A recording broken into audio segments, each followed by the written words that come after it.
Doug. So when you get that text, you go to the bank. Yeah, I obviously went and got 2 Lunchables, and this is true. I always got Lunchables.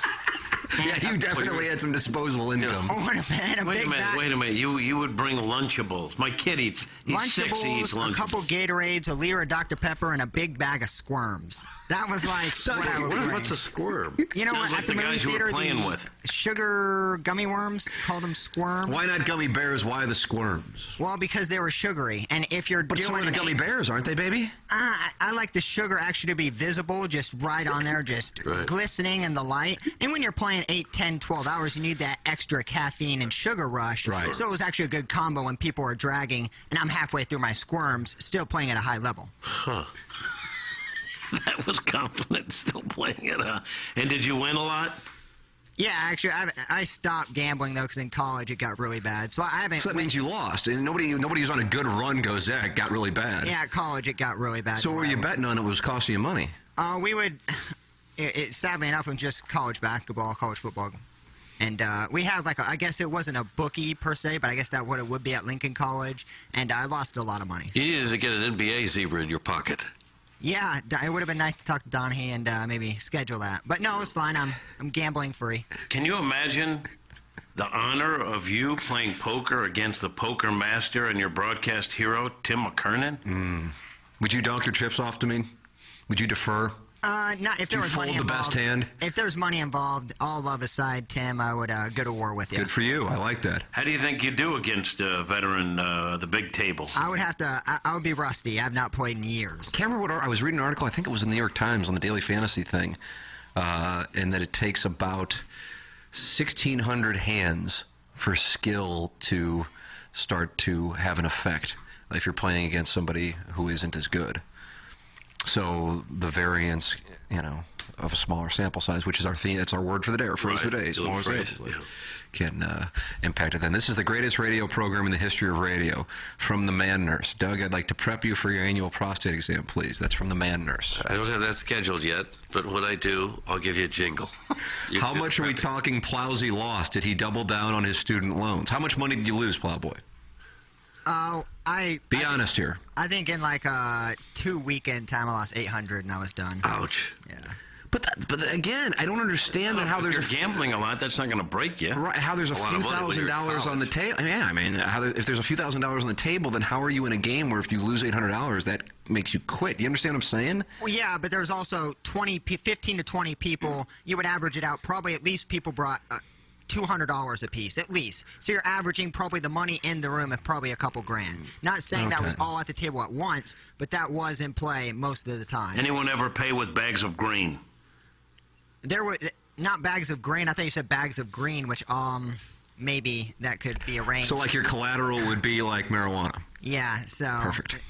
But yeah, that's just that kind of what you get in Canton. But the 800 was something it was money I was saving up for a vehicle, and it wasn't money I was willing to lose. I guess when you gamble, smart people take money that you're only willing to lose rather than take your whole bankroll. Well, you ended up with a Bonneville, so good for you. Yeah, and then my Taurus crapped out the next week after that, so I had to borrow money from my parents. Yeah, it was a big deal. Actually, there was a recall on that Taurus. They did not send me any of the paperwork for it, so I thought that I should be able to get a free car, but that wasn't... Yeah, I'm sure. Yeah. Anybody ever get so far behind in one of these games that they put the keys to Dad's Combine on the table? No, it never got that serious. The good thing was we were all friends, so we were all, if somebody did get a couple hundred in debt, it's just, you're good for it. You know where they live. It's not necessarily an issue of, hey, let's get out of town for a weekend. Yeah. So I thought you had to pay on the go. That's what you were saying. Well, some people at 1 or 2 o'clock in the morning when they don't want to go to the ATM, things like that, they'll front you cash, and that's never an issue. So, Doug, there it is. Well, I'm glad you survived that. Seems like it's like Rounders in Canton. You have drugs and hillbillies. It seems like you had all the makings of a stabbing. Yep, and a lot of strip mine lakes to dump bodies. So it's just a great town to grow up in. Sounds like it. Sounds fantastic. Friday night, pizza night. But this week, every night is pizza night with TMA. Check out Felix's Pizza Pub for a free biggest slice in St. Louis all this week when you buy a 12 or 18-inch pizza. I mean, these slices are huge. Each slice is so big, they're valued at $10. Felix's opens at 3 p.m. Monday through Thursday and at 11 a.m. Friday through Sunday. 10% of all sales benefit the Make-A-Wish Foundation. Grab yourself a 12 or 18-inch pie and get a big old slice all this week at Felix's Pizza Pub. Hey, this is Tim McKernan for Design Air Heating and Cooling. I am a very happy client. Design Air Heating and Cooling and Seth Goldcamp and his incredible staff, which you can find online at designairservice.com. Just go to the website, click on the Book Now tab, and any issues you may be having with your HVAC system, they will take care of immediately. The customer service, second to none. It's Design Air Heating and Cooling online at designairservice.com. There's a new whiskey in town, Fistful of Bourbon's the name, and going down easy is their game. The kin behind Fistful has spent over 100 years concocting the finest blend of 5 whiskeys this side of the Smokies, making it the smoothest bourbon your mouth will ever feel. This is the kind of complexity that can only be accomplished with good old-fashioned hard work and sound alchemy.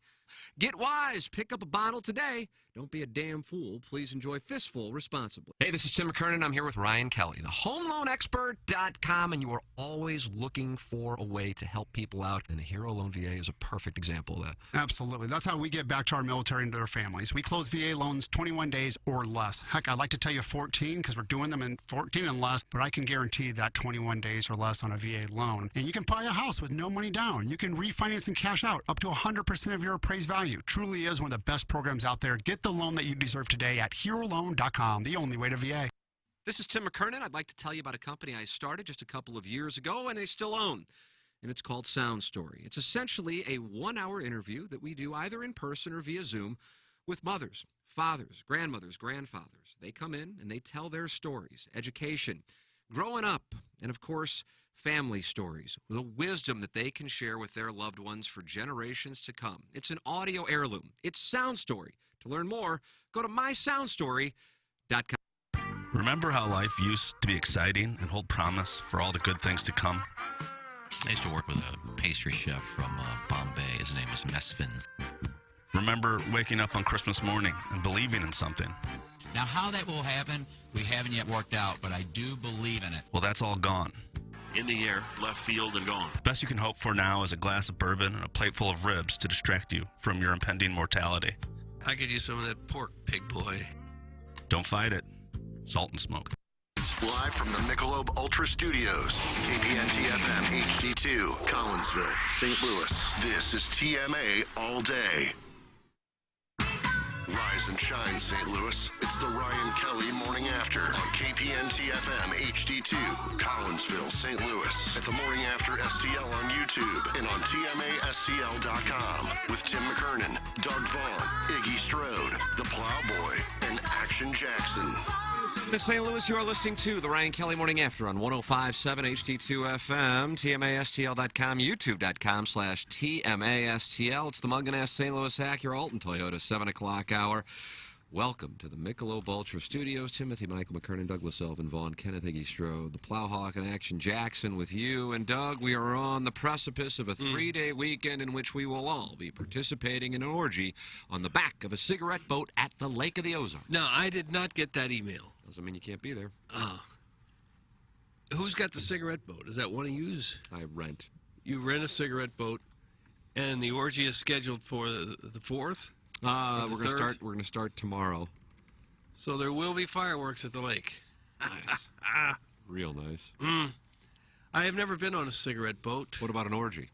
Never been on an orgy. You feel like you're missing out. Like you're like, oh, Neither. God. Well, it'll be a first for me. And it'll be nice. If you'd like to be in the orgy, text in. Engineer Design Facilities, text inbox 314-881-TMA5. I hope this doesn't come off as discriminatory, but it's for guys. Just us, or will there be other people introduced as well? Would it be awkward? Is that one of the prizes, the email prizes? If you download the app. How great would that have been? That would Why have didn't been we great. think of that? Iggy would have gotten his prize. We'd have probably won, too. Damn right we would have. I would have had to call in sick right at the last minute.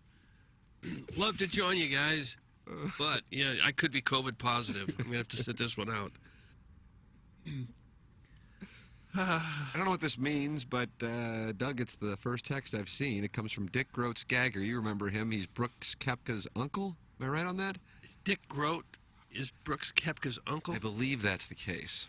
I don't think so. My mouth belches and groans. You giggle. The tummy babies are angry. How did they get there from my butt? Hark, an erection. That's Dick Groats Gagger. Gosh, he wants in on the orgy.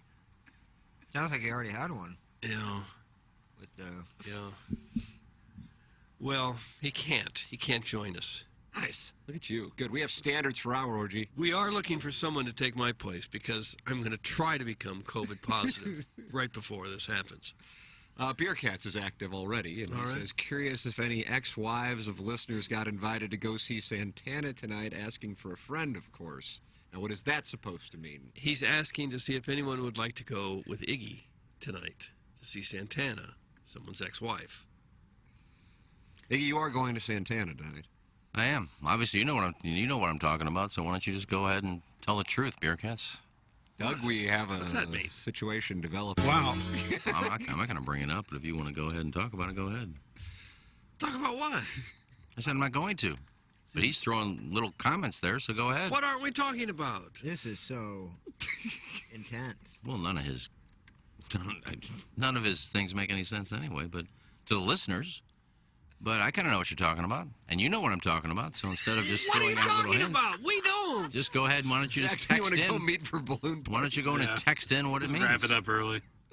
Will you guys just message each other and talk about it? No, I got him blocked on everything. Is that right? Everything. Even his phone number's blocked. Oh, no. Well, hopefully you can find an ex-wife to go with tonight. I don't need an ex-wife. Everybody I've talked to Could be got things going on. Somebody completely single. Yeah. I guess you're completely single if you're an ex-wife, though. Everybody that I've asked has got plans for the fourth weekend. Oh, All no. right. What do they got going? My bad. Out of town, Cigarette boats. barbecues, Cigarette boats.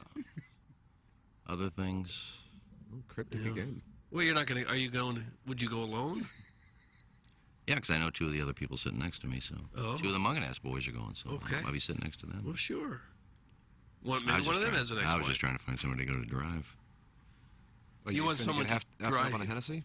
No, I just don't like driving there, even though I live 10 minutes from there. It just takes an hour and a half to go 10 minutes. Do you have a scooter you could drive? Maybe this fall or winter. What? That's what they're working on. It's Uber. Yeah, what about that? Yeah, but the Uber's still got to wait, don't they? Or does the Uber have a different place they can pull into? I mean, you can pull Hollywood. in and you could just Yeah, they have to like be park. dropped off. So you can be dropped off in a lot of different places. I think that the move parking there is tough. People say the move is, and I went to the Doobie Brothers, and I didn't do this. I probably should have. The move is to go to the casino queen or the Hollywood Casino, Take the little shuttle. and take the shuttle up there. Oh yeah, there's ways. I just last time I was there, it was like an hour and a half to get in, and an hour and a half, 2 hours to get out. Oh, It's no. crazy. I lost my car there. You gotta have a plan. So yeah, ex-wives, and I didn't know it was an ex-wife yet. I thought maybe. How it about was current separated. wives? Would you go with someone's So you're current asking wife? current wives. Oh, I'd take a current wife. Well, I bet Oh, a guy wow. could use a poker night or Is that a something. cuck? Oh yeah, that'd be a cuck. If he didn't know, unless he said, yeah, you can go with Kenny. Go ahead. Then is it a cuck? No. Okay. If he gives permission. The last minute cuck. A last minute cuck, last minute cuck. So it's going to be a good show. Looking forward to it. Except I saw some footage of his show a few nights ago. And I don't like what he's doing. He's starting a song and then going right into another song. I think I talked about this yesterday. It's, Yeah, like, you it's did. like a 5-song melody. Medley. I don't just play the whole song. I feel like this exact time yesterday you brought this Yeah, up, well, too. Yeah. it's what it's called. And we struggled with medley then, too. Yeah, because Then that's we what- talked about the Righteous Brothers. We got into Bill. Yeah. Just play yesterday's show then. Bill's wife, who was interested in Jackson, says, I will go with Iggy. Bill said it's fine. This is there you go. clearly Is she a woman? guy. It's a guy. Pick. Doug, you believe it's a woman? I think No, so. I don't think any of them Yeah, are women. this is Somebody way yesterday, too was it aggressive on Jackson the said he thinks she's real? Yes. You really do? Jackson, text her back and give her my number if she wants to go. You sure about that one, Chief? Pick? That's what No, you ask. This is With gonna, that comment, I'm guessing no. yeah. This is a tough one. Well, it's just throwing your number out to any Tom, Dick, or Harry. Well, or you know Harriet. she's a woman. Problematic. What's So, up? do you know her? No, I don't know her. Or you're just... I think she is.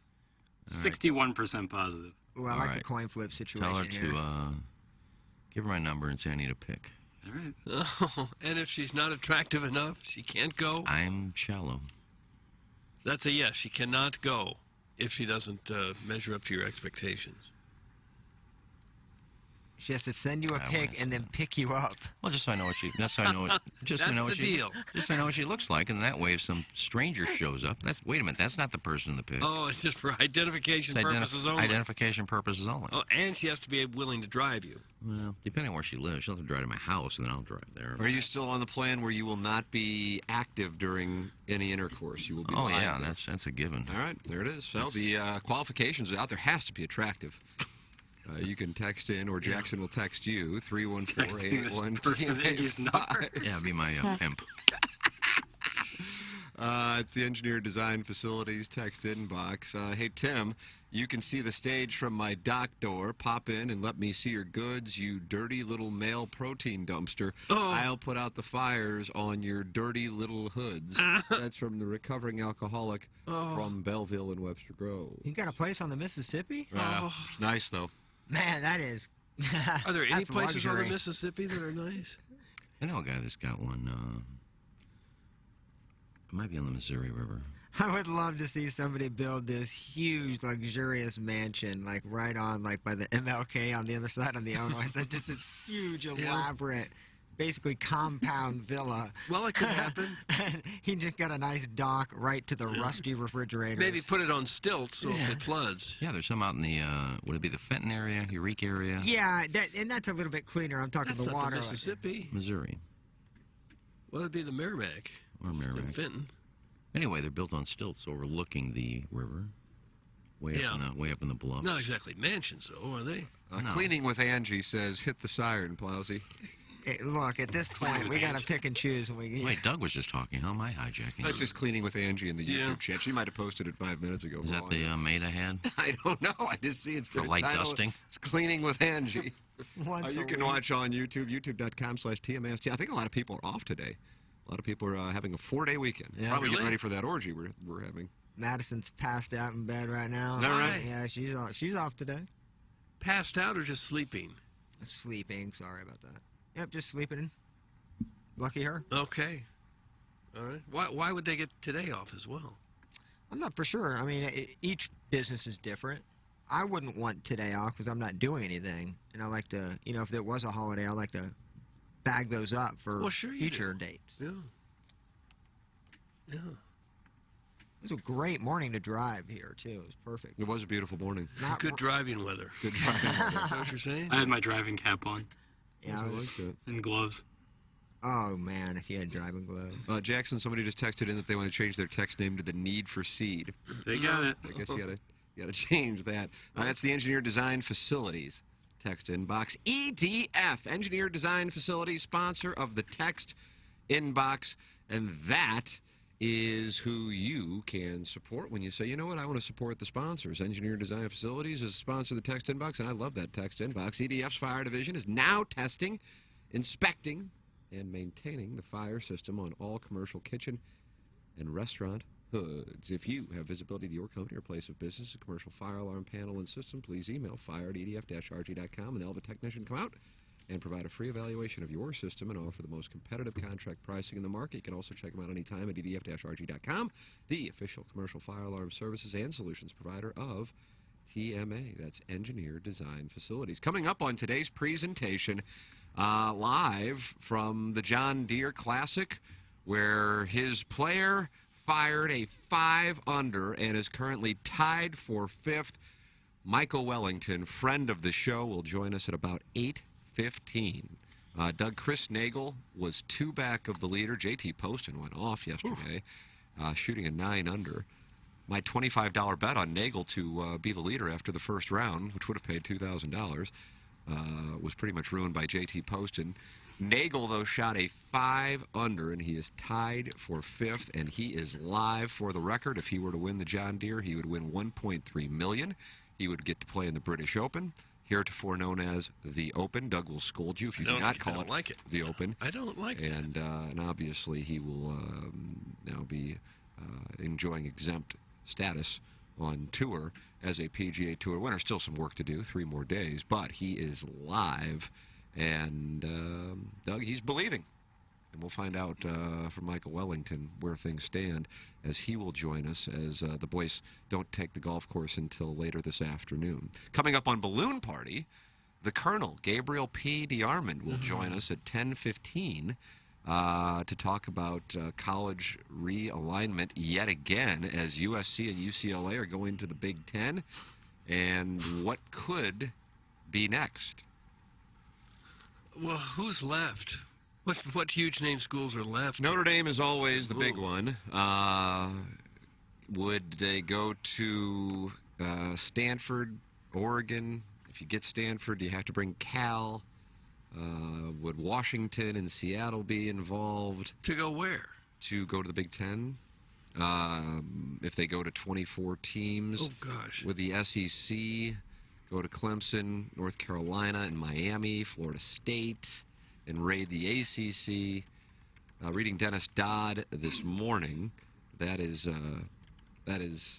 what they are theorizing. That I don't Clemson, like it. Florida State, and Miami could be up for snatch grabs. And then Randy Character, you know Randy Character, don't Sure, you? yeah. I see him every morning, right around 10 o'clock. Love Randy. And he quotes from Dennis Dodd's article, one conference official reminded me that schools commit to a conference, not the other way around. So out with Vanderbilt and Missouri and in with Clemson and Miami, out with Indiana, Purdue, and in with Oregon and Washington? Yikes. What if Missouri got booted from the SEC? Oh. There you go, the Missouri Valley. Oh. Well, the It's name Randy is built right in. Randy Carricker's tweet. You think they'll kick us out?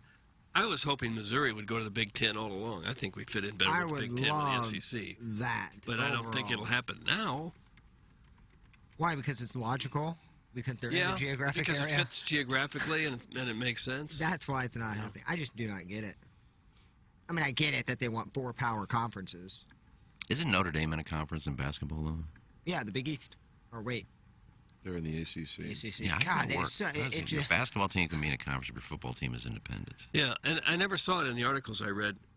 If the USC and UCLA's other sports are also joining the Big Ten, I mean, are they going to fly the tennis team and the softball team all over the country as well, or do they stay in the Pac-12? It's an awful lot of expensive travel for the non-revenue generating sports. I agree with you 100%, sir. And I never saw that explained anywhere. Maybe that'll come out today. I mean, it's literally like the New York Giants and the San Diego, or LA Chargers, excuse me, being in like the NFC North. Like makes Right. I know. I just hate it. I just can't stand this. And maybe I shouldn't let it bother me because it's just another game on TV. But it used to just be so tidy with geographically all the conferences. They all made sense. You had your natural rivals was the state next door. It just made sense. Maybe I'm just old school wanting it to go back to the way it was. But I just am uncomfortable with all this. It's such an obvious money grab for everybody. Well, sure it is. But That's what everything is. Major League Baseball I know, playoffs. but Why do you think they went to another team? we used to have this notion that maybe college was really about college, and that the number one thing about college sports was not necessarily the money. And of course, that's wrong and naive and silly to think that because it's nothing but money. I mean, how do you focus on a college education when you're adding about 10 or 15,000 flight miles per season? Yeah. I mean, it's just, the student athlete thing it's so laughable. I almost like when it's used, like on TV. It's these aren't students. They're being paid at this point. Like, just stop forcing them to go to school. Are you telling me they're more concerned about the football team than their English class? I'm surprised because when they talk about student athletes, it's usually about focusing on the education. Yeah. Although that university can snatch that scholarship the next year if it, he or she doesn't produce. So even if he or she gets straight A's in the class, if they don't perform on the field, athlete first, and then now they have to pay $40,000 to go to that school and not be an athlete. Hilarious. God, just pay them. Stop having them go to the university and just do whatever you want. Have it play on a Wednesday night. Well, at least a lot of them are being paid now. That's what I'm saying. They're already getting paid. Just stop making them go to school. Well, a lot of those players actually go to school and have a degree because they're not going to go to the NFL. Guys, Missouri academically does not qualify for the Big Ten. I don't think that's true. We're an AAU university, Billy right? Haywood. We're an AA. What's that notification that we had? It was one of like 50 or 60. I think it was called AAU. Billy accredited Haywood, universities. Colin, I think he's the dean. Is he the dean at Minnesota? I believe Billy Haywood is. So he can call in the Steve Schmidt Kia of North County phone lines. Didn't he own the Twins? And he did own the Twins, briefly. Yeah. What movie was that? Will Big League. Yeah. One of my favorites. Mizzou is an AAU accredited school. Right. That fits in with the Big Ten. So, off to the Big Ten? I don't think it's going to happen. That's what I wished had happened way back when all this started. But And every program at UCLA and USC would go join the Big Ten. This tweet is from John Wilner, Doug. He is a syndicated columnist, and he tweeted, "If I'm the Big Ten and I want to get to 18, the short list is Washington, Oregon, North Carolina, Duke, and Missouri." Duke? How about that? What sense does all that make? Duke in the Big Ten? Don't you think Duke likes playing North Carolina and North Carolina State and all those schools right there? Dennis, from Dennis Dodd's column. Remember the Big 12 almost going away last year? That was heartless, yes? Now consider a similar scenario if, say, the SEC wanted to make room for the likes of Clemson or Miami. Would it simply eject a couple of underperforming schools? Would the Big Ten consider doing the same if it had more prominent replacements lined up? One conference official reminded me that schools commit to a conference, not the other way around. So out with Vanderbilt and Missouri, and in with Clemson and Miami, out with Indiana, Purdue, and in with Oregon and Washington. The Big East booted Temple in 2001 for underperformance. Kansas State was on the verge of dropping football if the Big Eight didn't drop it first before Bill Snyder arrived in 1989. It's a long shot, but judging by the events of Thursday, the scenario is not out of the question. That's from Dennis Dodd on CBS Sports. Nothing's out of the question anymore. When you see this, would anything shock you anymore? And the answer is 100% a conference would kick out the low-hanging fruit. Would you live on Tiger Board? Would you get rid of your place and live on Tiger Board if Missouri were booted from the SEC? I don't want that to happen. Oh my God! I don't want I don't want a team left behind out in it's like an abandoned puppy out in the middle of nowhere. That's ridiculous. I would like them to go to the Big Ten. I don't know how Jackson feels about that. That would be fun because then you have Illinois, Missouri basketball, football every year. Maybe not every year because there'd be 20-some-odd teams in there. But I would like the Big Ten change. It's a free-for-all now, and I'm just desensitized to it. Just do whatever. I don't know. He mentions kicking out Purdue. Purdue was number one for a long time in basketball. Dude, they are great. I think they have a lot of upside. You're going to kick out Indiana with a basketball program? I think that this is all about football. Okay, that's fair. Talk about basketball would be off the mark, I think. Okay. Missouri could be an independent and go 12-0. I don't think that's an option anymore. No, if Notre Dame is going to be joining a conference, I don't know if the Missouri brand is strong enough to get a deal with NBC to have their games televised at I don't sell them short to me.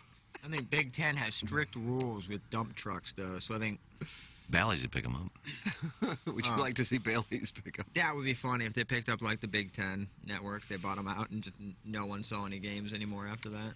So they would be judging this on attendance and TV ratings for your games. I mean, you can't always just do win-loss records because sometimes that changes drastically year to year. Program prestige, trajectory in the last 5 or 10 years, I would assume. I mean, Vanderbilt's an easy choice if the SEC wants to reboot. I mean, that's been a kind of a dumpster fire. I mean, academically, they really make the SEC look really good. Yeah. It seems like there might be enough schools for a high academic conference. Kind of not just a Ivy League, but the Vanderbilts and the Northwesterns and the Notre Dames. I don't know if you could round up another few schools to make a conference like that happen, but I know they did It at the won't. Temple. It makes no sense to me that conference just tell a school, get out. You're bad. Get out. Go find your own conference. Just seems wrong to me. well, it hadn't happened much. Yeah, it doesn't happen a lot, but still. But Doug, student athletes. Yeah. That's what we got to focus on here. First and They're awesome. foremost, academics. That's what I'm concerned about when I talk about college sports is academics. At the core, my fandom is really in the classroom. Yeah. Guys, except for Nebraska, all of the Big Ten schools are members of the Association of American Universities, which are the 65 leading research universities. Mizzou is not one of them. It's from Minute Bowl eligible. They were. If they're not, they just got knocked out because they have been. I'm going to see if I can find this information. Didn't Jackson just look it up and say they are? That's what I saw. So you did look it up? Founded in 1839 at the Public University of Western Mississippi, the University of Missouri is a committed flagship and land-grant institute, a member of the competitive SEC Conference, and a proud member of the AAU. Yeah, I've seen that many times that they are. They said that at my graduation, too. I remember that specifically. Well, he just taunted me right there. Did you notice that? Yeah, graduation. I had one too. What are you trying to say? Yeah, Jackson. That it's and a I waste of time, Tim, and you're fine. connected in that way. I'm just on the aau.edu website. You would think they would make it pretty easy to. University of Missouri is in there. There it is. Yeah, it's on Wikipedia. Minute Bowl it's eligible. on- I guess you'll be issuing an apology. I can see the picture of Jesse Hall on their site. So Who are these chuckleheads that keep writing in that we're not in there? Haters, beakers. I guess. you think it's people from Kansas? Yeah, sounds about right. Oh, there's no way they're in. Kansas? I don't know. Jackson is Kansas, a member of the AAU. Well, let's find out. I think that's Now, that's Kansas University. It's not the University of Kansas. Oh man, that's a rock dog. It can go either way, can it? AAU, Kansas. Let me see. Illinois yes, is. University of Kansas is, and It the is. University of Illinois is. Oh, Illinois is one of the best academic schools in the AAU. country. Kansas is and Missouri is. I can confirm that now from the AAU website. Syracuse isn't. Really? It used to be. Huh. The hell's that about? It left in 2011. They don't like Jim Boeheim any more than the rest Oh, of us. Jibby Bayhived. And then Iowa State just left. And then University of Nebraska and Lincoln left the same year as Syracuse. Wash U is also, by the way. So is MIT. Wait, they need to redo that. MIT? Yeah, what are they thinking? Well, that makes sense for Syracuse. It was about 2011. People stopped going to journalism school. They realized it wasn't worth it. Yeah, they did. What did about have a a great- 2-3 zone? Your ability to join a conference comes down to your athletic department's P&L. AAU doesn't matter. That's from the Hunchback of Von Castle. Well, that could be, yeah. The conference people want people that will pack stadiums and deliver television ratings. This is from Brian Henson, and Doug, he covers sports in the Big Ten, and he's our show ombudsman. And he says, I'm almost positive Mizzou's a part of the AAU. That's why everyone thought they'd get into the Big Ten ahead of Nebraska. But alas. Yeah. Yeah, Missouri should be in the Well, we Big just Ten. looked it up, and so. The Big Ten wanted that Nebraska football program. They didn't really get the program they were hoping for. Well, they've been Bo trash. Pelitied. They're trash for 20 years. I don't know what they were expecting, a quick turnaround once they changed conferences. Yeah. Has there been the Big 12, they were just awful. Has there been a more unlikable coach in recent years than Bo Pelini? His burner Gosh, did he account look like a is jerk. one of the best things smoking on Twitter, though. Or not in burner, but his like parody account or whatever. It's really good. Who's the most disliked college football coach right now? Would it be Urban Meyer. Saban? Meyer? Or former. Yeah, he's not a college coach right now. Jimbo has had a interesting offseason. Brian Kelly has had a very interesting offseason. And if Mizzou and Notre Dame could join the Big Ten, that think- would be so fun to watch. I think Notre Dame has a deal with the ACC. Like if they ever did join a conference, like ACC would have like right of first refusal, something of that ilk. That NBC money that Notre Dame gets. Yeah, why would you want to toy with that? That's why they probably You're on- haven't joined a conference in a No, long time. no, never. I don't think they ever have been. No. When was the last time Illinois had like 7 wins or 8 wins? In football? Yeah. Ooh, it's... Pre-Lovey. Oh, yeah, pre-Lovey. I should kick them out. I would think 15 years. I mean, for football, you could make the case. I'll be honest, Iggy. I agree. But in basketball, you just no question that they deserve to be in it. Mizzou is not a huge brand name, but they're the only D1 football program in a state with 2 good TV markets. They aren't going anywhere. That's from Larry Thornton. Yeah. Well, the Big Ten apparently wasn't impressed with that. I think if I'm the SEC, I'm looking at also attendance. I'm not. This isn't a shot at Missouri. I'm just talking in general. Putting fans in the stands, selling apparel, things of that nature, are huge for programs. It's not like they have time to not have anybody in the stands. I think that's important. What was their appeal to be accepted in the SEC when they went? What was the appeal of the SEC to bring Missouri in? They didn't like the fact that Texas was dictating what was going on in the Big 12. That was one of the factors. And they were really good. Texas was starting their own television network, as I recall. Yeah, Missouri. Longhorn Network. Good. Yeah. Some of the Tiger Board people are not happy we're talking about this.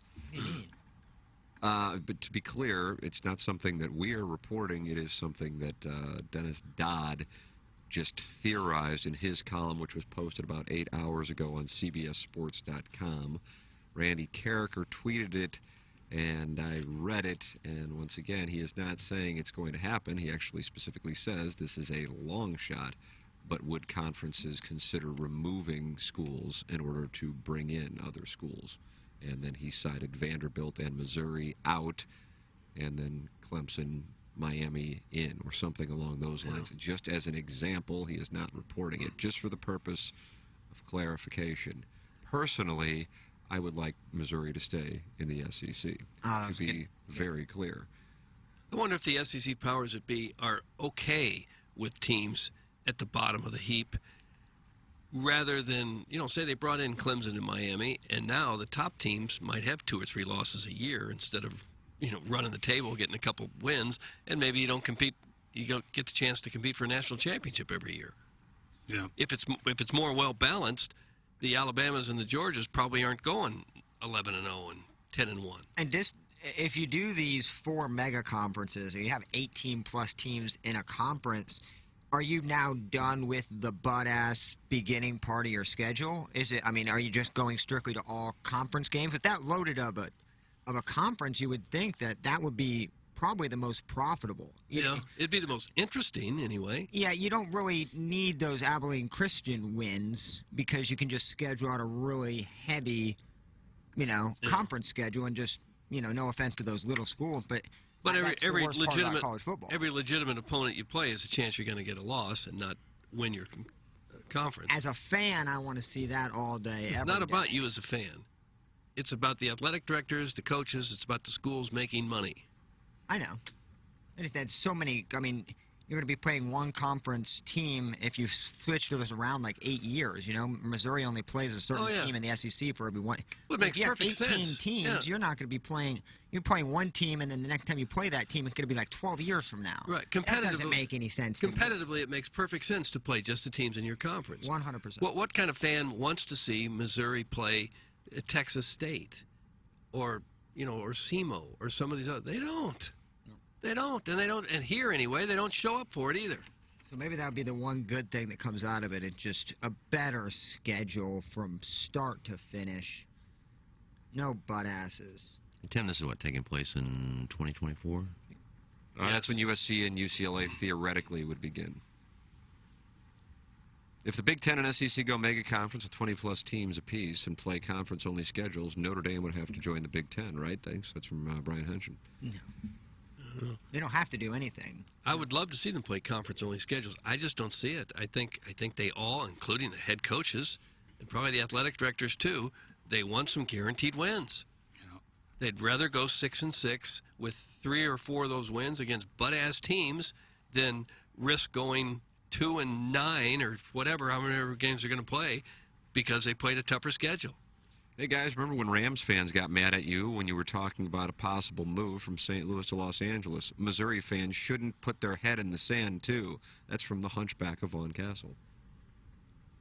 Well, the difference about it, luckily they're not leaving Columbia. So whatever that's conference they're in is a difference that, they're still going to be playing there in Columbia. I get wanting to be in the SEC because you're there and it's fun.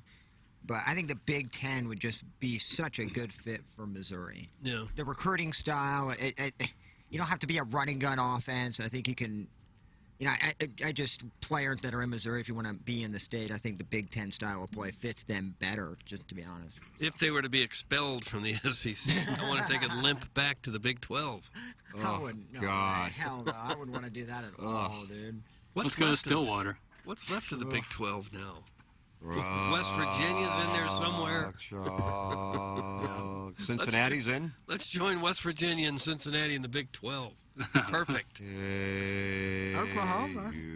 No, they're Oklahoma's leaving. going to SEC. Oh my So is God. Texas. Oklahoma, What Texas. a mind blow. I forgot Yeah. about the Texas-Oklahoma SEC thing Yeah. already. Yeah, that's why, like last year, everyone was thinking the Big 12 was just going to fold and all the teams would kind of spread out. Damn, When BYU and Cincinnati said, "Here we come."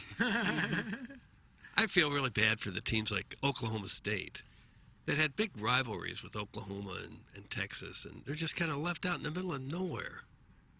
Oh, they'll join the Big East. They belong in the Ivy League. Are they an Oklahoma AAU State accredited? is going in a division with Princeton.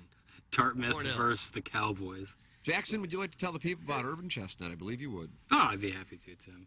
The thing about Urban Chestnut is such a delicious beer. It's refreshing when you got the Urban Underdog Lime. That's one of my favorite summer beers now that we're coming up on the 4th of July. I really think it's a delicious way that it's super refreshing.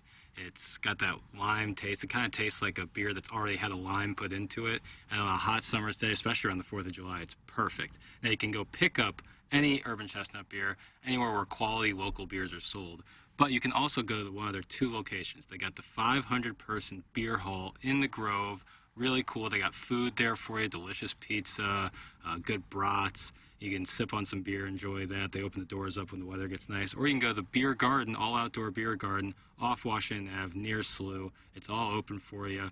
All good beer, good conversation, good friends, all available at Urban Chestnut. 2 locations. Go pick up a 4-pack today. I suggest trying that Urban Underdog Lime. Super refreshing, especially for this 4th of July weekend. That's Urban Chestnut Brewing Company. And I would like to tell people about Family Golf. If you would like to improve, that's the place to go. It's Family Golf. Their short game area is absolutely incredible. I would put it up against a lot of places around the country as far as a driving range. To have that kind of facility, it is absolutely incredible. They just opened it 1 month ago today, as a matter of fact. It's $10 an hour, and that is where you will experience improvement in your game. Family Golf, and you let them know you are a TMA listener, and you get 50% off a swing analysis. Family Golf and Learning Center is a premier golfing facility for all abilities and ages, provides a friendly and encouraging practice experience for the individual or the family, and provides an opportunity to learn, practice, and play better golf. It's Family Golf. Make sure you let them know you're a TMA listener, and you get 50% off a swing analysis at Family Golf. FamilyGolfOnline.com. That's FamilyGolfOnline.com. Doug, can you tell the people about Bertarelli Cutlery? Today's Friday, so we have the Bertarelli Cutlery Cuts of the week coming up. Oh, we sure do. Bertarelli Cutlery is your family-owned and operated local knife authority in St. Louis. All kitchens have knives, of course, and most household knives in need of work are either good knives that have dulled or bad knives in need of replacing. And Bertarelli Cutlery has you covered with their master knife sharpening and a wide variety of the best brands available in their retail section. Swing down to the hill, visit them at 1927 Marconi Avenue, or give them a call, see if I can get the phone number right. 314-664-4005. You were grabbing for a pen. I'll say it again.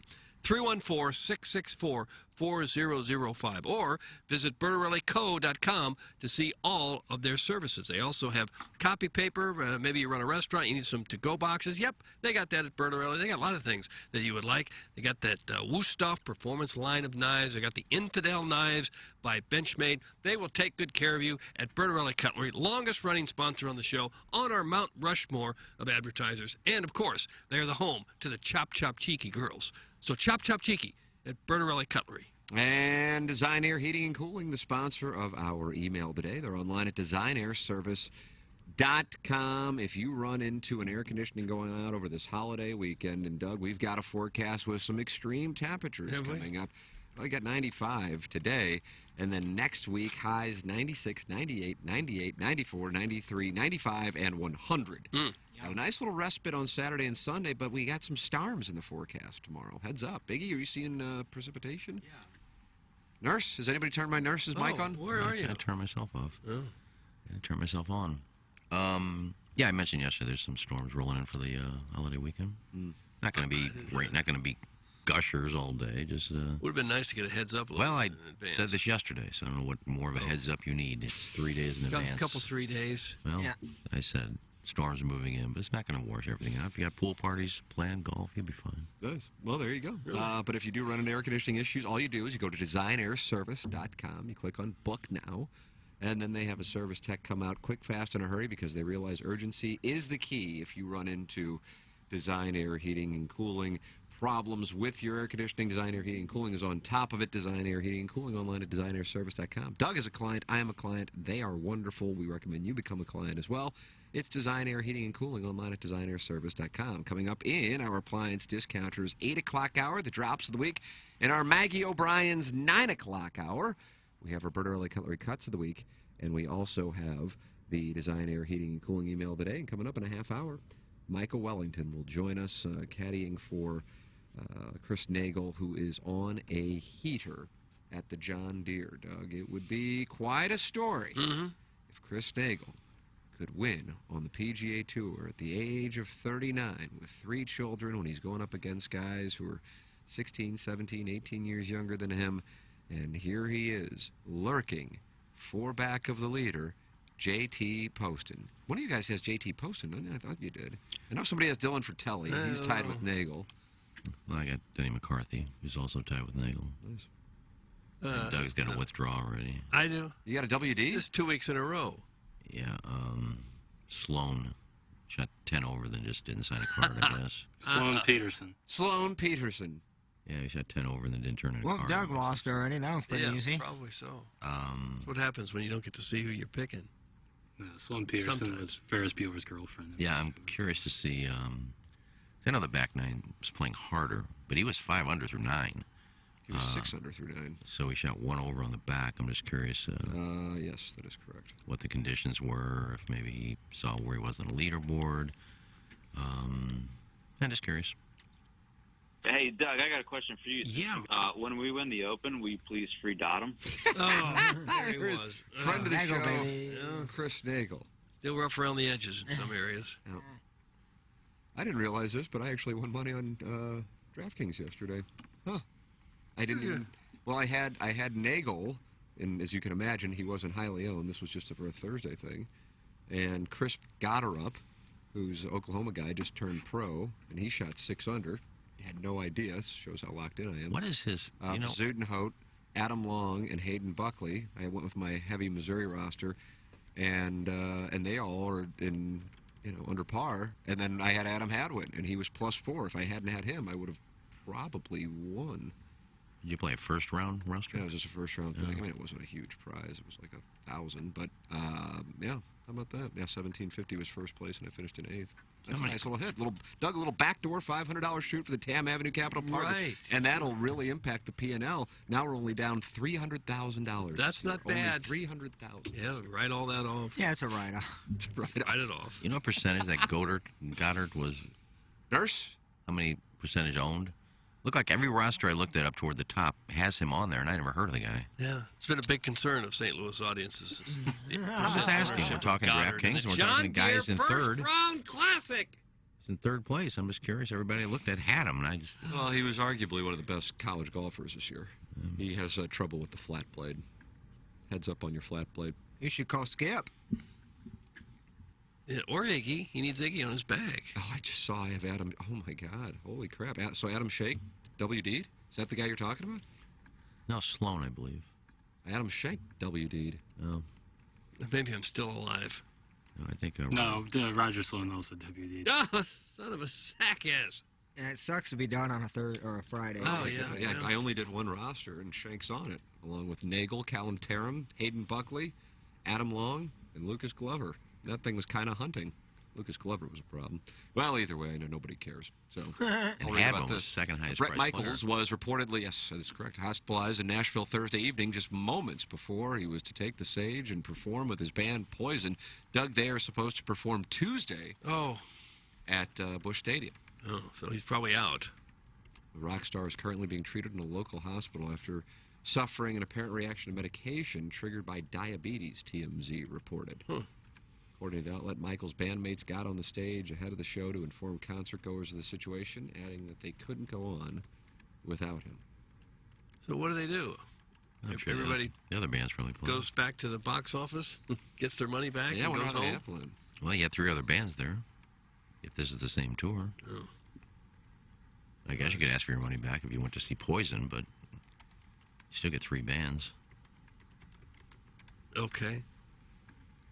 Well, if he's in the hospital on a Friday, I kind of doubt that he's here playing on a Tuesday, but who knows? Maybe he's got quick recuperative powers. Well, I don't know how long allergic reaction takes. No. I don't.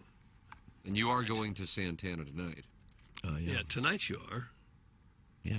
And if we can get a pick, maybe you'll go with Bill's wife. Has she texted you yet?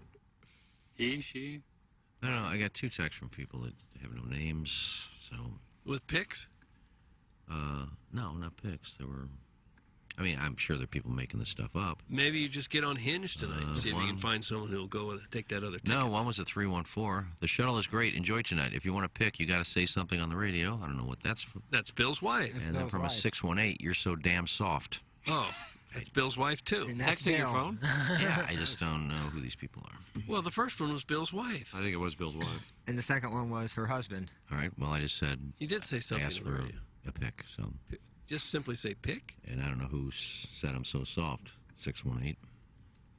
Well, someone who doesn't think you're hard I enough. hope you get a hog pick. It's the first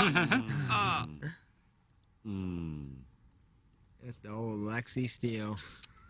Well, here's a story for Action Jackson from Dan Caesar. No. Well, now that we're not at KFNS, if you notice, it's been silent. Yeah, it's true. Nothing about us.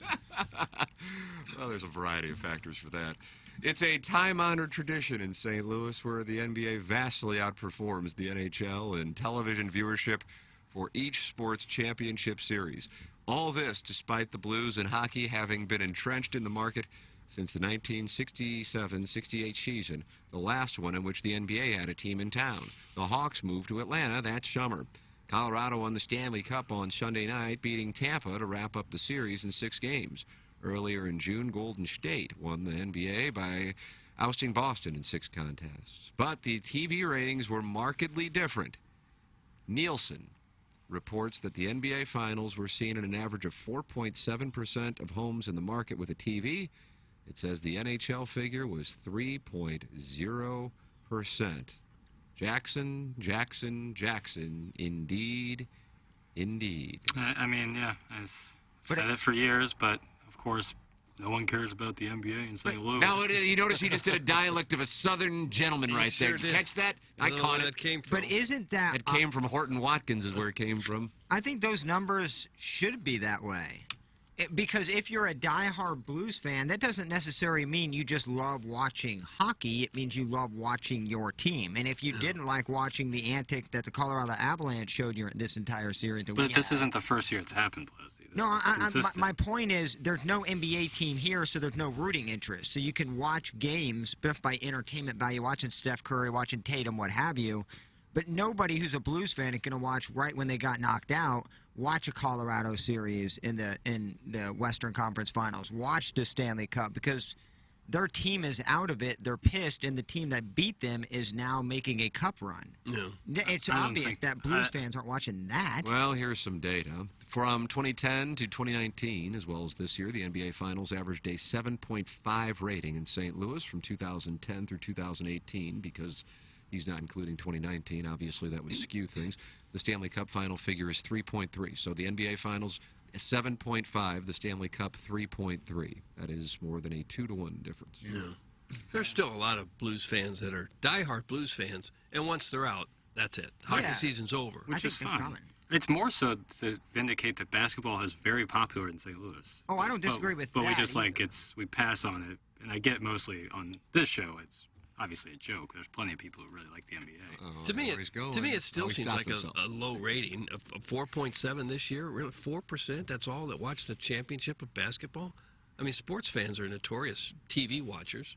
Well, you had What- Steph what Curry were the back other- in. You had a St. Louis guy in the finals. It still seems low to me. Well, it's lower than the 7.5 average from 2010 to 2018 by a substantial It's a lot. mark. What are the other 96% watching?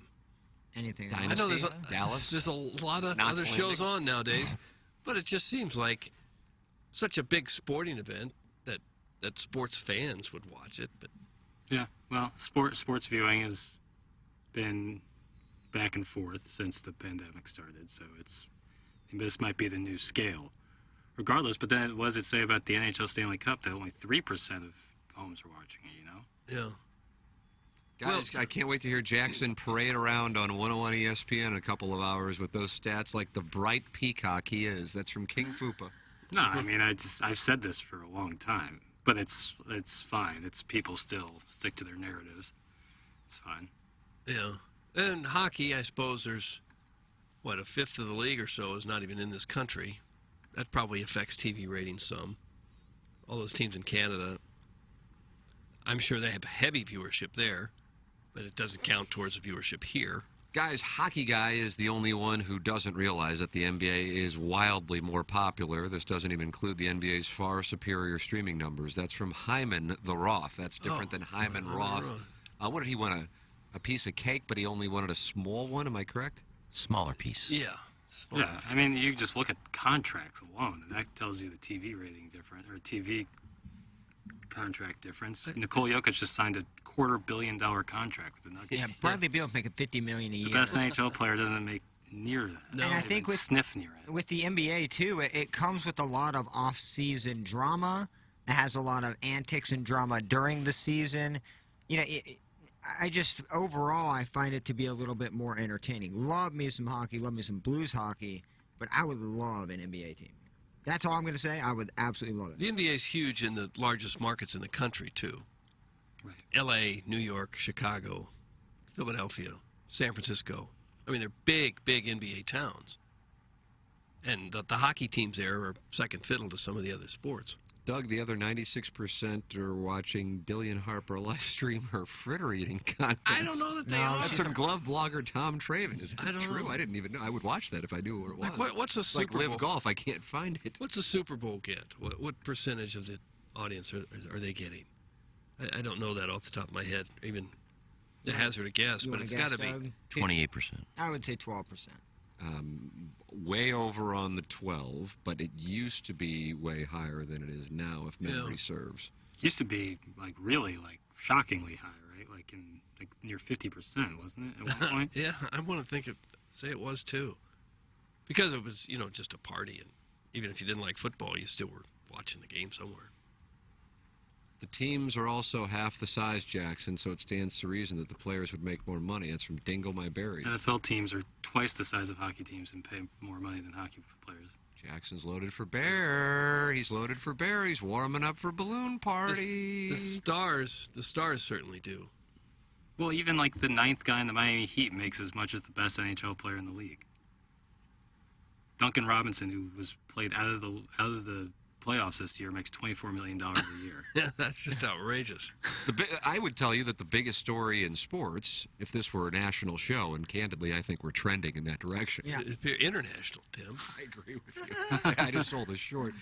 If this were a national show, this morning it would not be, certainly wouldn't be baseball, and it wouldn't be USC, UCLA, and college football realignment. It would be Kevin Durant asking out of Brooklyn. Yeah. Yeah, You're in agreement with me on that? Yeah, it's the top headline on ESPN. That's what ESPN will be talking about all day. It's the biggest story in sports at the moment. I think it'll be Manfred saying there'll be robot umpires in 2024. Yeah, Manfred's ruining baseball. Kind of funny to watch, too. I'm in favor of it. Well, I'm in favor of that, yeah. But I'm in favor of just getting it right. I mean, we do that on the bases now.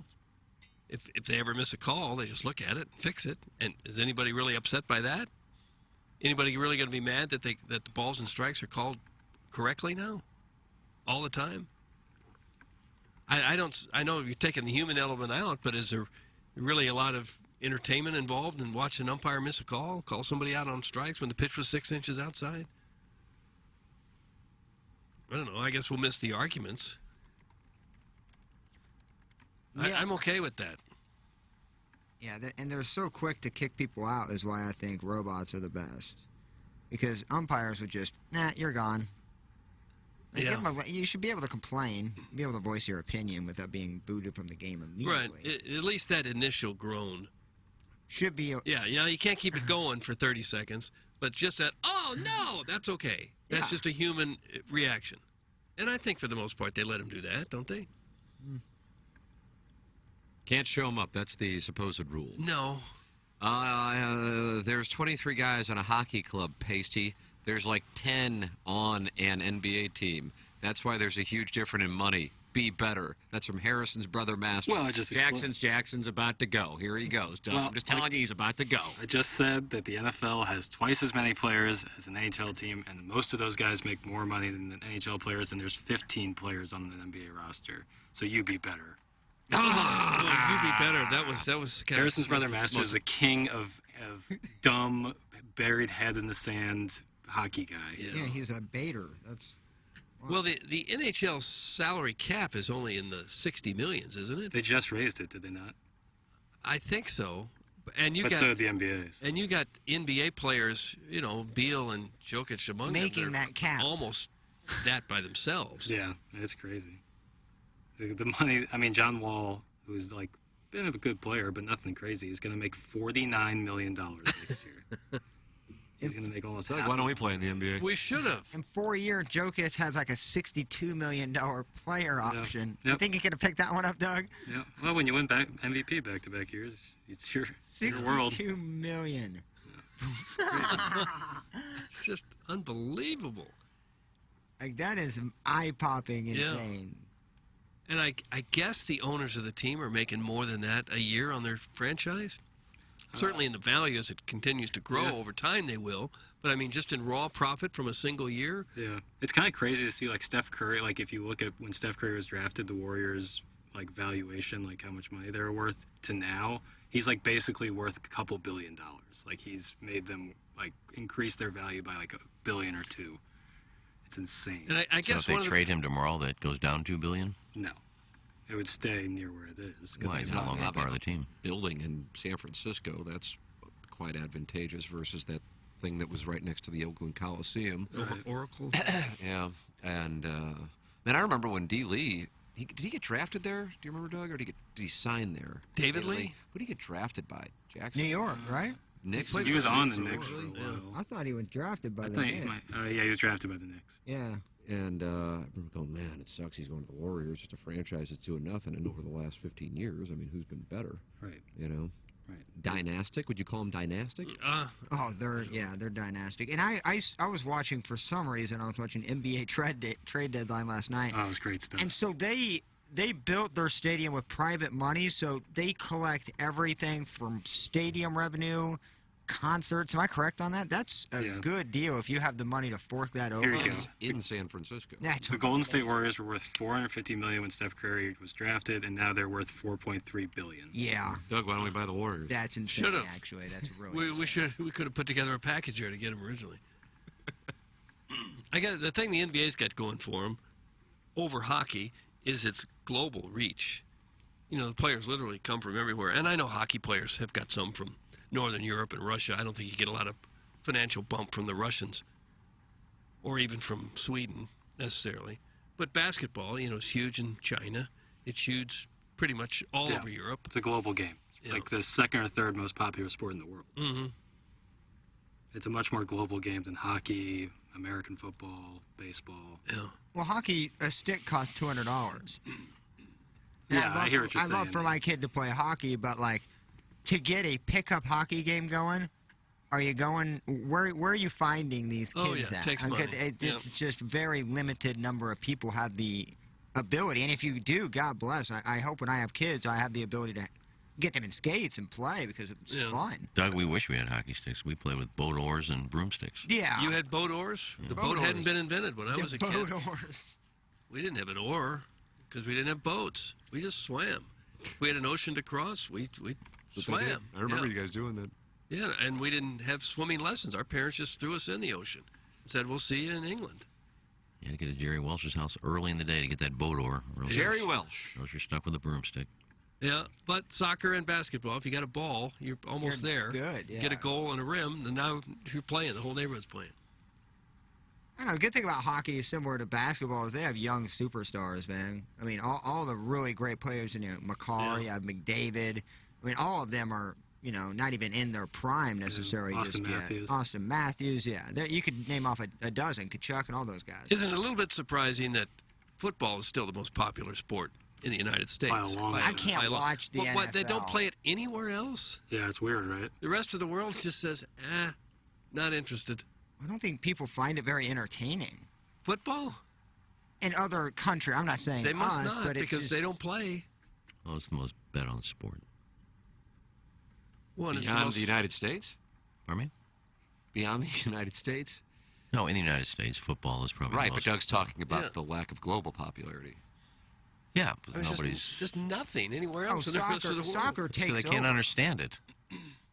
You go over to England, they play these games, and they don't even know what the game is going on. They don't know first downs, penalties. They get the Jaguars. Yeah, they want the Jaguars and Rams till you As can't soon really- as they saw the Rams there, they all packed up and wanted to come visit St. Louis. I think a lot of them are living in one cardinal way. I think there's a Many of 'em, ton yeah, from many of 'em London are. that are in the, It's like you don't see any cricket test matches here because people in the United States don't understand cricket.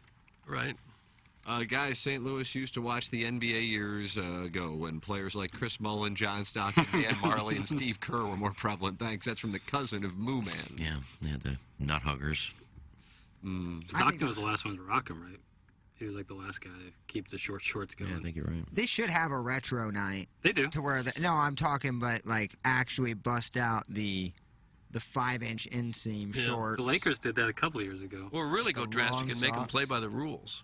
Gallup poll for the dais. Who watched a full NBA game this year besides Jackson? That's from Harrison's brother master. Not me. I watched a few of them I this did. year. The whole game? Yeah, I actually like the NBA, but my problem is not having a team. It's tough to not having a team that I enjoy, like I'm rooting for. Yeah. Is tough to really get around. It makes it easier to watch random games, but I would like a team. Memphis is probably the closest one that I would enjoy because Oh man, they're fun to watch. they are. I said if Steph Curry's on or LeBron's on, I'll watch. Probably the only two players I'll watch. I just don't enjoy that brand of basketball much, where it's everybody stand outside the 3-point arc, even the 7-footers, and just launch them. You miss, okay, we'll go down the other way. There's our 3-pointer. Better than college basketball. It's like the Globetrotters against the Globetrotters. I don't think it is as better. I love the way college the San basketball is- Antonio Spurs used to play, where they'd pass it around real quick. Team game. Now it's just launch up the three. College basketball is so hard to watch, and I love college athletics, and I'll watch Illinois a bunch. But man, 55, 50 games, you're talking guys don't have the ability to, move without the ball and score. It's just all one-on-ones. I think the court needs to be bigger, by the way. Yeah, you've had this take. I don't think. I think the court's plenty big. A lot of guys have 7'2", 7'6" wingspans. They'll all be able to dribble, athletic, shoot beyond that. The court was made for your typical, set it up half court offense. Yeah. And I feel like it's a little small for 10 dudes who are. Point guards are now 6'4", 6'5". If they made at least, yeah. If they made the court bigger, the scores would be 150 to 180. If you give these guys more space, they're gonna start to cook. Yeah, you might be right. It's always NBA players are so good at basketball. They're light years better than any other person in the world. That if they have an open shot, most of the time they hit it. So if you let them just get space all day, they're gonna not miss. All right, we're going to break 8:08 in St. Louis. Michael Wellington going to join us live from the John Deere, talk about what took place yesterday with St. Louis and Chris Nagel mounting a charge out of nowhere. He is tied for 5th at the John Deere. Nagel and Wellington taking the course later this afternoon for their second round. trailing the leader, JT Poston, by 4 strokes. If he could somehow finish in the top, would it be top 3 or top 5? He'd get into the British Open.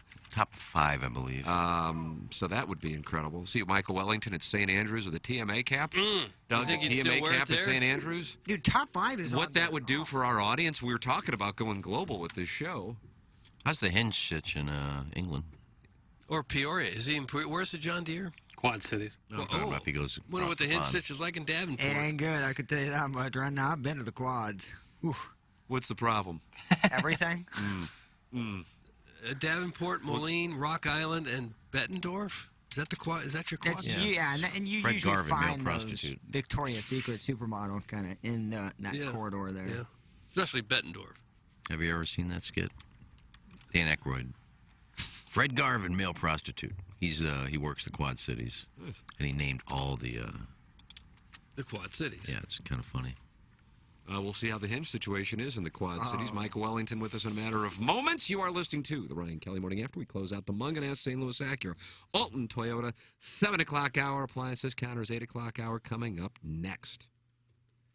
So, you don't have 7 friends who know everything about TMA? Oh, wait, you don't even have 7 friends? That's okay, buddy. Single tickets are now available for TMA Trivia Night. So go buy one and maybe you'll make a few new friends. Get a table of 8 or single tickets now for TMA Trivia Night, July 23rd at St. Gabriel's. Trivia about the morning after, hosted by the morning after. Ticket price includes food from Salt and Smoke, late night food from Uncle Leo's Pizza, and beer from a sponsor to be named later. A portion of the proceeds go to Friends of Kids with Cancer. Learn more and make some new friends by getting a single ticket. And we'll try and put you with some people who know about the show. It'll probably be an but whatever. Find out more at TMASTL.com. Live from the Michelob Ultra Studios, KPNT-FM HD2, Collinsville, St. Louis. This is TMA All Day. Okay. Hot takes. Yeah. Pepperoncini. Pepperoncini. And now the Pepperoncini Show with Darren Atkins and Ken Stroh. All right, take it, fellas. There it is. That's the open. Pepperoncini. Pepperoncini. Pepperoncini. Pepperoncini. Pepperoncini. Pepperoncini. Pepperoncini. Pepperoncini. We don't know what it is. We don't understand the name. We just know it's stupid. And it's available every weekday, featuring Iggy and the Plowboy. Apparently it's some kind of a podcast or something. Available at TMASTL.com and on the TMASTL mobile app. Whatever.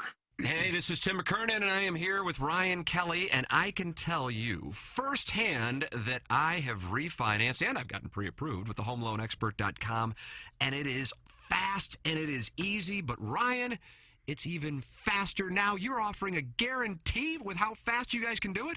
We don't mess around. Like, we work hard and we're fast, and we take our job to our clients extremely serious. You know, that customer experience, we're always looking for ways to improve it. And it was time to come out strong and do something big. And that's why we are excited to launch our new 10-day closing guarantee. That's right, 10-day closing guarantee. Refi or purchase, 10-day closing guarantee. I got to tell you, you know, it's a tough one for operations to swallow and compliance to swallow and everybody else. But I push for the clients. I push hard. And there you go. So if you're thinking about a cash out refinance, now's your shot. If you're going out to buy a house, tell your agent you're ready to close in 10 days or less because you've been pre-approved at thehomeloanexpert.com. Hey, it's Jackson for Rosalita's. TMA listeners know that Rosalita's Cantina has the best patio and the best Tex-Mex in town. From tableside guac to piled-high nachos, the amazing menu at Rosalita's is full of classic Mexican dishes. Plus, it's always time for a margarita, and Rosalita's has the most delicious house and specialty margs in town. Enjoy happy hour specials Monday through Friday from 3 to 7, and let Rosalita's cater your next event. Check out rosalitascantina.com or visit the downtown or DePere location today. Time to get your fiesta on at Rosalita's. This is Tim McKernan. I'd like to tell you about a company I started just a couple of years ago, and they still own. And it's called Sound Story. It's essentially a 1-hour interview that we do either in person or via Zoom with mothers, fathers, grandmothers, grandfathers. They come in and they tell their stories, education, growing up, and of course, family stories, the wisdom that they can share with their loved ones for generations to come. It's an audio heirloom. It's Sound Story. To learn more, go to mysoundstory.com. Hey, this is Tim McKernan for Design Air Heating and Cooling. I am a very happy client. Design Air Heating and Cooling and Seth Goldcamp and his incredible staff, which you can find online at designairservice.com. Just go to the website, click on the Book Now tab, and any issues you may be having with your HVAC system, they will take care of immediately. The customer service, second to none. It's Design Air Heating and Cooling, online at designairservice.com.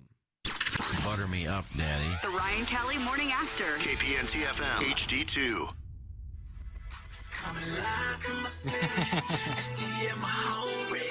I'll put you on hold.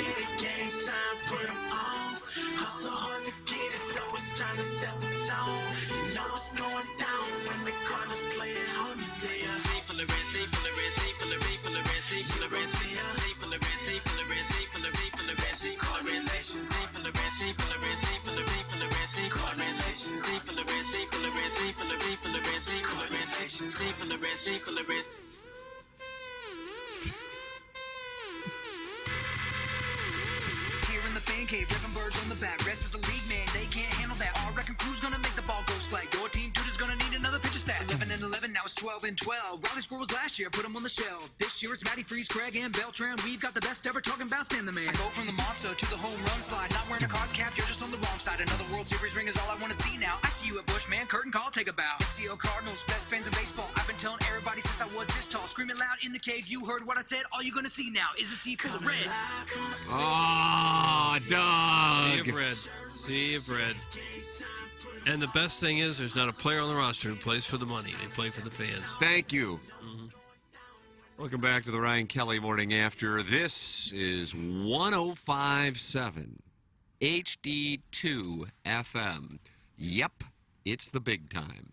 We're also on TMASTL.com, YouTube.com/TMASTL. Download the app, and you get to be on our cigarette boat orgy we're having at the lake this week.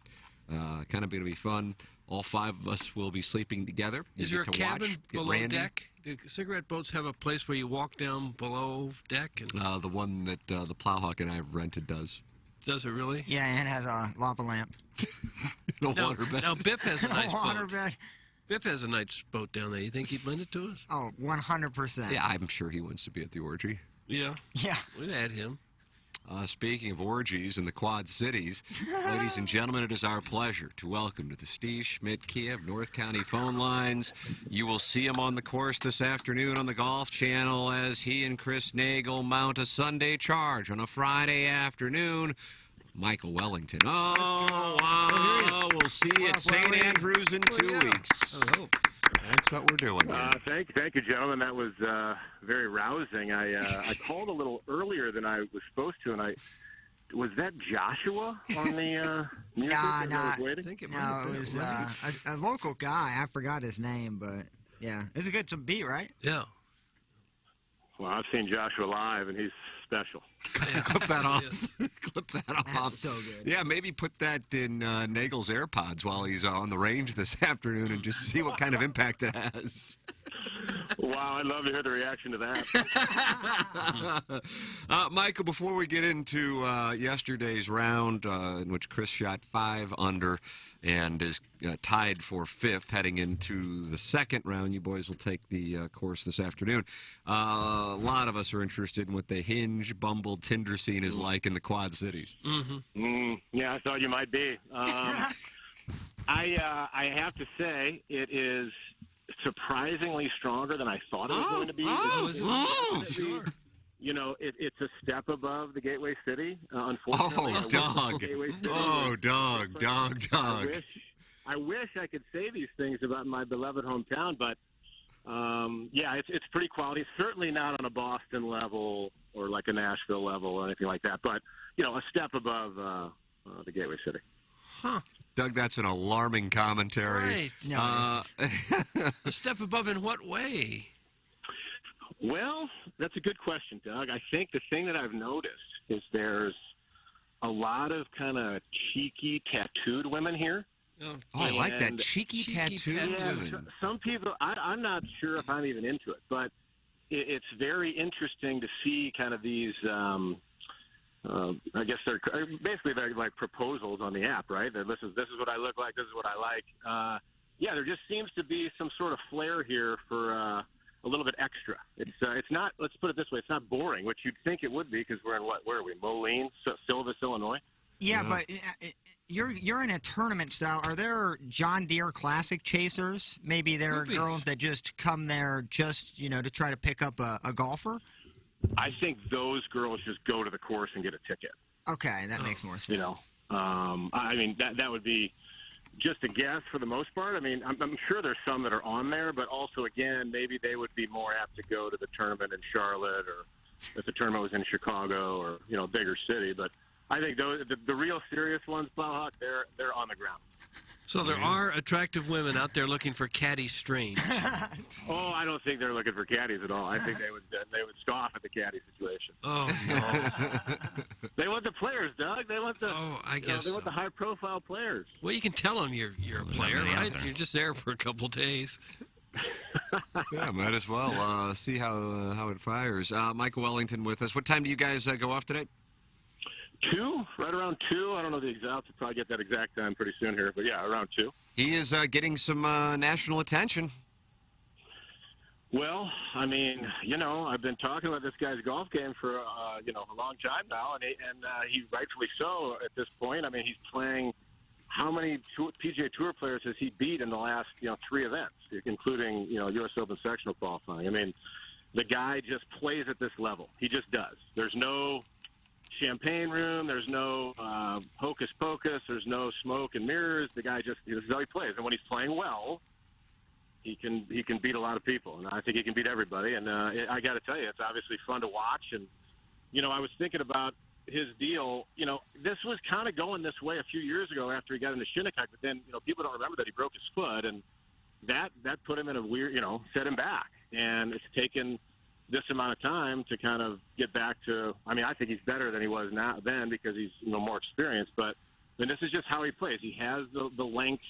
He hits it high enough. He's super creative around the green, and he putts well. So if you want to play with these guys, you got to do all those things. I know you guys know it says 36 holes, grind, but how does that kickstart a round on a par 5 where you knock it in from the fairway for eagle? Yeah, 103 yards out, Doug Eagle. Yeah. I think it allows you to be more aggressive early because you've got, a couple shots in hand. I mean, it's not something we certainly talk about, but I just know, I think that relates to any golfer, right? Like whether you're a 20 handicap or you're a scratch player or a tour player, if you get out and you birdie the first hole or make a couple birdies early, it just gives you can be more aggressive if you want to. And I think he was able to be aggressive, but, he's just playing well. He's just hitting it in play. He's hitting it on the green. We're just trying to do one shot at a time and have that be our only focus and just try to keep it as simple as possible. And that's how he just is. He's just a real simple, down-to-earth dude. And so I just try to dumb it down as best we can for both of us. And we're just talking about anything but golf. And we're discussing the club selection. But other than that, it's just talking about what Iggy's going to do next. Oh, yeah. You were talked about on. That'd be a boring conversation. John Deere. Hardly, Iggy. Michael Wellington with us on the Steve Schmidt Kia of North County phone lines here in our appliance discounters.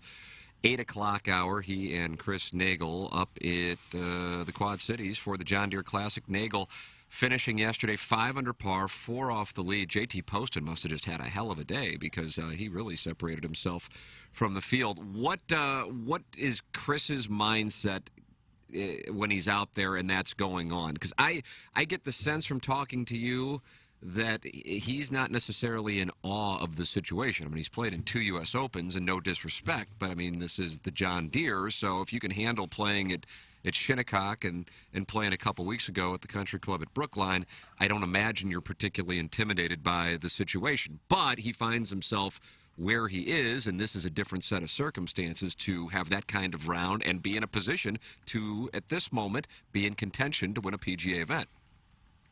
Yeah, I mean, all that's fair. Just the way he is, let's be honest, the Korn Ferry Tour gives you a great training ground. They set up all the stands and they set up all the water coolers and they have it's just basically everything is the same as a PGA Tour event, right? It's just, less fans and less, fodder, if you will. But so, this felt to me when we got here, obviously been lucky enough to be at 2 U.S. Opens, that feels different than this. This feels more like a Korn Ferry event, to be honest with me. Now, the golf course here is phenomenal. I mean, if anybody has a chance to get up here, I wish I would have known how good this place is. I would have come up here and played years ago. It is spectacular. So obviously the layout's really good, and also the turf conditions are sensational as well. So I think that adds to it. For Chris, I think he likes, when you hit it in the fairway, you have an absolutely perfect lie, and you can do whatever you want with it. I think that's not always the case when you're at home or when you're on the Corn Ferry. But the stage is definitely not too big. I can tell you that. What? And I played a lot of morning guys on my fantasy team because the forecast was. Like it's a DraftKings question. No, we have a DraftKings question. It's actually happening. It's actually a Chris Nagel question. Oh wow! But they said the wind was going to go anywhere from 15 to 20 mile-an-hour gust in the afternoon. Did that happen? And you guys shot, 6 under on the front, 1 over in the back. What was the difference between the 2 9s? Well, to be clear, they teed off on 10. Yeah. So it was 6 under on the back. But still, 6 on his first 9, and then 1 the over opening the back 9. Yeah. Timmy's right. It was the back 9. But, yes, it did get windy when we got to about 12, I'd say. And then, obviously, the other guys had to deal with that all day long. The only difference I felt like on the front or the back was, he just hit a couple of tee shots in the rough on the second 9 yesterday. And the difference between the Corn Ferry Tour and the PGA Tour is when you hit it in the rough on the PGA Tour, you can't always even get at the green or get to the green. When you're on the Corn Ferry Tour and you hit it in the rough, you can hit it on the green, and sometimes you can hit it close. So, it's a true penalty to hit it in the rough here. So I think it was just a couple tee shots. He missed the tee shot. He missed the fairway on our last hole of the day, which is a brutal hole. It was 520 into the wind, par 4. That's a tough hole. I mean, 5 there is not a terrible score, and he had a good look at par, but he made an unbelievable birdie on our 16th hole, which would have been the 7th, which is a par 3. It was probably a 225-yard shot. He hit this little low 4-iron in there to 2 or 3 feet, which was sensational. And then, I don't. The third hole is the third hole is a par 3. He made bogey there, but that hole he just doesn't particularly care for. I don't think any of the players care for that hole. It's the only hole that's a little questionable out here. It's kind of a blind par 3. It's kind of like the 7th hole at Old Warson, blind tee shot up the hill, but longer, 200 yards. Plowhawk has just joined, actually, so he's visualizing it right now. Waited a long time to get in, too. Yeah, 2-year wait. But the front 9, our first 9, he opens with the hole-out eagle, then he rolls in a long putt on, I think, our third hole. Missed a short birdie on the short par 4, but then just hit it on the green, hit it relatively close, made the putts on the last 3 holes of the 9. The most impressive shot he played was on 17, which was our 8th hole yesterday. He hit it in the greenside bunker in 2, and the ball was in a hole. It was its pitch mark. It was buried. And he somehow flips this sand wedge from that buried lie up to 5 feet. And that was when I was starting to think, well, this could be really ridiculous if he gets this up and down. And he did, and then he birdied 18. So, we were feeling good after 9. And then, just a couple tee shots that got him. But overall, I think, if you would have told us 500 before the start of the day, we would have taken that for sure. Oh, God, yeah, all day long. So his approach throughout, for example, you made reference to he missed a relatively, for a tour player, a short birdie putt, and then experienced some adversity on your second 9. Any change at all? I mean, when he, for example, when he misses the birdie putt, is there? I mean, how do you handle that? How does he handle that? You're partly, a psychologist while you're out there. Yeah, I mean, honestly, the mood or the approach doesn't change whether he makes a putt for birdie or misses a putt for birdie or makes a putt for par or misses a putt for par, because, we've done this a lot. I mean, I've done, I think, over 50 events for him, right? So it's just okay, well, that's what happened. It is what it is. We got to go get ready for the next shot. Yeah. It doesn't, whether he, had a bogey here or a bogey there. I mean, you can't play perfect. I mean, I don't think JT Poston is going to shoot 9 under every day. So, yeah, I mean, but he's just, like I've said before, Nagel is just so mellow, and I think that really helps him. I think that's his biggest weapon is his ability to stay even keel no matter what's going on, good or bad. You guys are obviously looking to win. I mean, when we talked to you before the U.S. Open, your mindset was, we're not going to make the cut. We're trying to win a tournament. As a caddy, though, do you go into today, and I don't know what his mindset is, but you go in today after the morning round and you know what the cut is? You got that in the back of your mind just in case? Okay, well, we're not playing well today. We're 2 off the cut. I got to keep that in my mind. No, I mean, I'm not thinking about that. I mean, I'm just thinking about, let's just help him play one shot at a time. And the scoreboards are out there just like they are at the U.S. Open. So if you choose to look to see where your position is or where the cut line is, you can find out. But, I mean, honestly, and you've heard this a million times, Ziggy, and every other golf fan, we're just trying to play one shot at a time and just add them up at the end of the day after that process and see what our score is. Is he a scoreboard watcher? Totally. The guy loves information. He wants to know. He wants to know everything. I mean, I've told the story about U.S. Open qualifying in 2018 when he had to birdie and eagle the last 2 holes of sectional qualifying, and I asked him if he wanted to know what he needed to do, and he said yes. And so he wants to know everything. I mean, he likes to because depending upon the situation, that would potentially change a decision. To try maybe going for a par 5 and 2, or maybe to try to get at a pin that's tucked, that kind of thing. If you don't need to, you're going to go more in the middle of the green, or maybe you lay up on the par 5. It's just he likes to know all that stuff. What snacks will you have in the bag, and do you get to eat any of them? That is a nice question, sir. That is a nice question. That's a real touchy thing, Doug. I got caught stealing a brownie from him a couple years ago in Chicago out of the bag, and he was not happy. So I'm not allowed in the bag for food. All my food is at the caddy yard here. Now, I got to tell you this, fellas. This didn't even happen at the U.S. Open. Yesterday in the caddy tent, which is phenomenal here, they got like couches and flat screens and all sorts of stuff. They had fillets and pork chops in there. I couldn't believe it. It was incredible. Maybe the best pork chop I've ever had. I saw him raving about the pork chops there on the Golf Channel. They were like freaking out about it. I go, God, there must be something with these pork chops. Now I know why. But yeah, Doug, I'm not allowed into the snacks in the bag, but I've got plenty of food at this this little caddy building they have. Can you smuggle some pork chops out of there and hand it to Chris in the middle of his round? Yeah, that's a good pork chop. Not a bad idea at all. I mean, I certainly could. I don't know if he would be pleased with that. Barbecue sauce all over a caddy bib. Caddies on the LPGA tour, man. We got That's a John Daly thing, I think. We got a 3-inch Mr. Good Sense sandwich is what we got on the LPGA. There was an entire cooler of Jimmy John's sandwiches if you wanted those in there. How do you do? Nice. How do you do? It's ridiculous. I mean, and then let me tell you this: the difference between the way they take care of the caddies in the PGA Tour and at the major championships, as opposed to the Corn Ferry Tour, it's ridiculous. I mean, it's the difference between Old Warson and Riverside. I didn't really Paul see it. played both. I didn't played see Riverside. a difference. I'm a member of both. I didn't see a difference. Wellington, we wish you boys the best of luck. I mean, it's amazing how Nagel's name is now in the mainstream sports lexicon in St. Louis. Benjamin Hockman writing a column about him this week. The Nagel tracker on the Twitter tweets getting attention, I think approaching 1,000+ followers. And people are invested in seeing what he can do. And just out of curiosity, on the off chance you know this, what kind of finish would he have to have for you to be carrying that bag at the Old Course in 2 weeks? I think we need a top 3, from what I understand, for that. Doug, can you imagine the TMA hat at the Old Course at St. Andrews? I think that's where it belongs, certainly. Yes! Yeah. They won't have the pork chops won't be as good over there. It'll still be fun to go. A lot of fish and chips.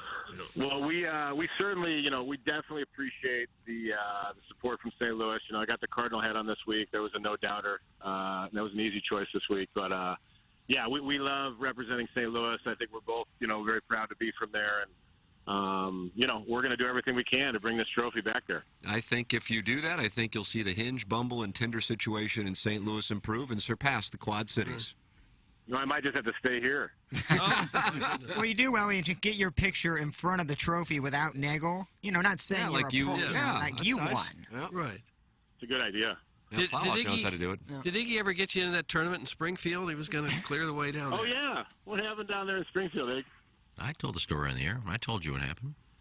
Yeah. Well, I mean, you did? I didn't know you told the story in the air. Oh, yeah. They did. He's too old for the PGA Tour to give exemptions to. Is that right?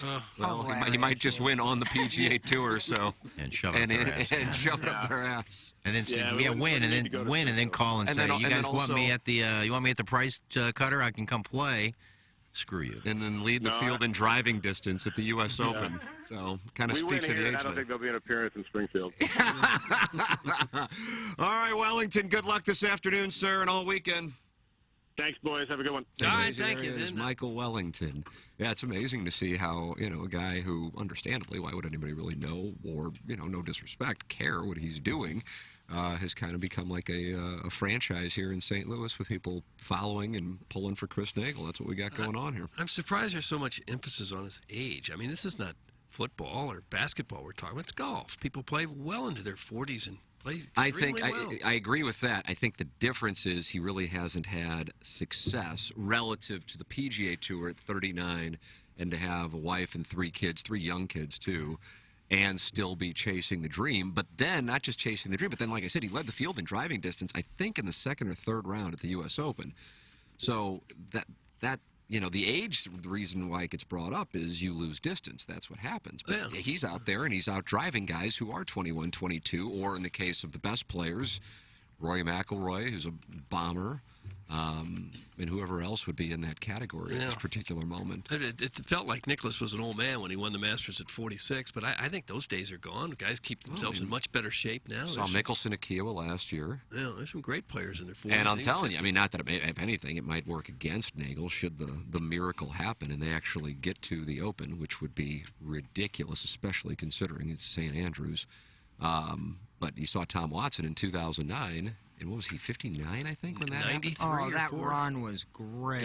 In I think it was 59. Yeah. He was 59? I think so. Yeah. That was beautiful. So that's, it's just a totally different style of golf, and that's all so much is weather impacted. But yeah, man, that's the thing. And I don't know, Michael handles it well because you don't want to take shots at anybody else, and anybody he would be, quote unquote, taking a shot at would be most players that average fans would have no idea about. But Nagel is just as good as plenty of people who are in this field.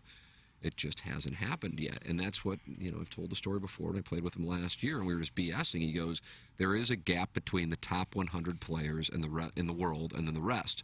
But there isn't much of a gap between 101 and 1,000. And that is, where at this moment he falls.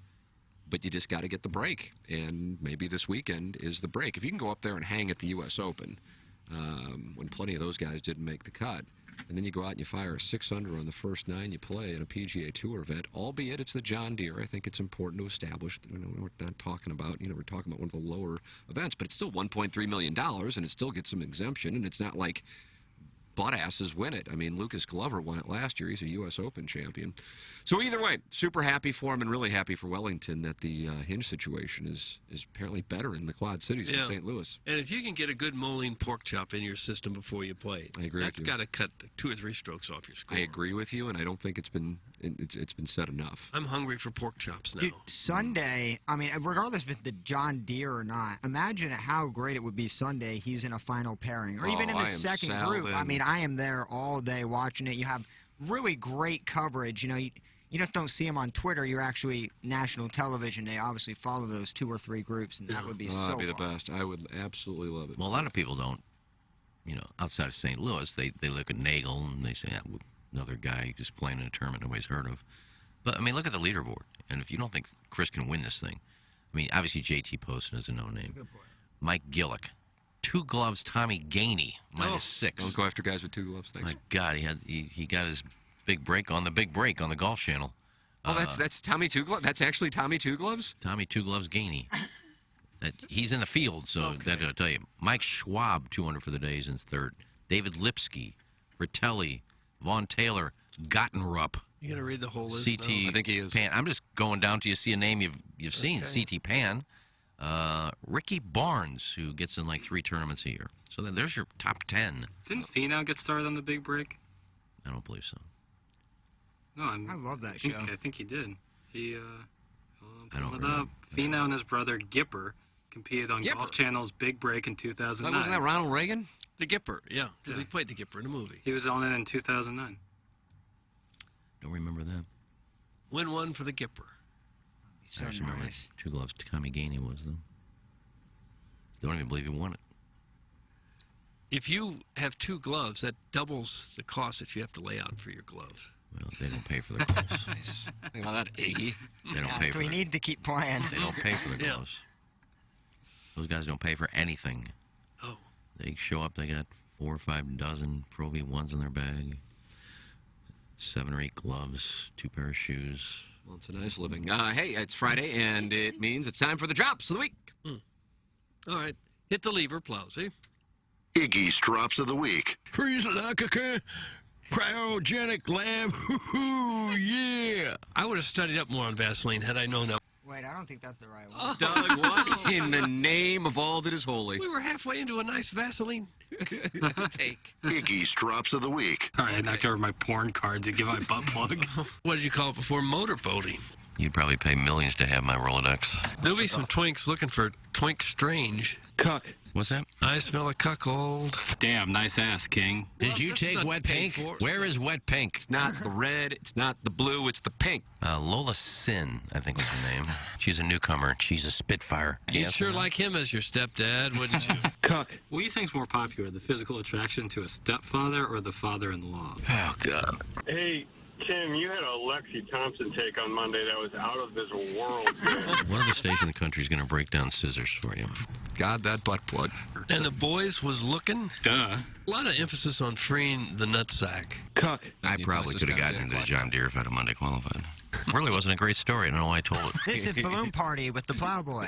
You ever seen the pyramids? Where'd that Tushy booth? I'm so physically gifted. You have no idea the people I know. Doug, let's say let's put hypotheticals out there. You're the daughter, and I'm your husband. Well, I'm not a random guy. Old cougar. You do have great teeth. Liliac, it's a family of strippers going to the Diamond Cabaret. Is that what I understand? Cuck. That was Iggy's Drops of the Week. Yeah, my bad, G. Open up the wrong one. That's a nice one, though. You got to feel good about the work you put in. Bert Early Cutlery Cuts of the Week come up in the 9 o'clock hour. Totally different segment. Yeah. And then the Design, Air, Heating, and Cooling email today. A brand new month. I mean, you're even right now with the JV Golf Coach. You're even right now with the Lebanese Restaurateur. Everybody's got 0 wins.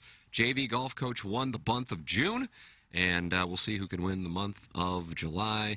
That comes your way in the Maggie O'Brien's 9 o'clock hour here on the Ryan Kelly Morning After as we broadcast from the Michelob Ultra Studios. James Carlton of the Carlton State Farm Insurance Agency wants you to know that James's team has a simple, non-threatening approach to life insurance. They ask a few simple questions.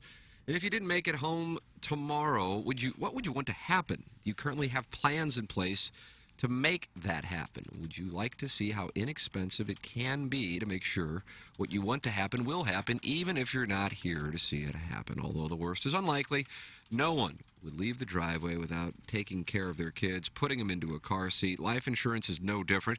Although it's not likely you don't make it home tonight, it's not a risk worth taking when it comes to providing for your loved ones. State Farm is the #1 provider of term life insurance in the U.S., so call James Carlton at 314-961-4800 or apply online at carltoninsurance.net. James Carlton, he's my insurance agent. The staff and James, they are the absolute best. When you make the switch, they do the paperwork for you. Insurance agents, not just somebody you go, I went to school with him and that's what he's doing now. It's not that simple. You need to be working with the best, and James Carlton is the best. 314-961-4800. Go online at carltoninsurance.net. If your insurance costs a leg and an arm, call James Carlton.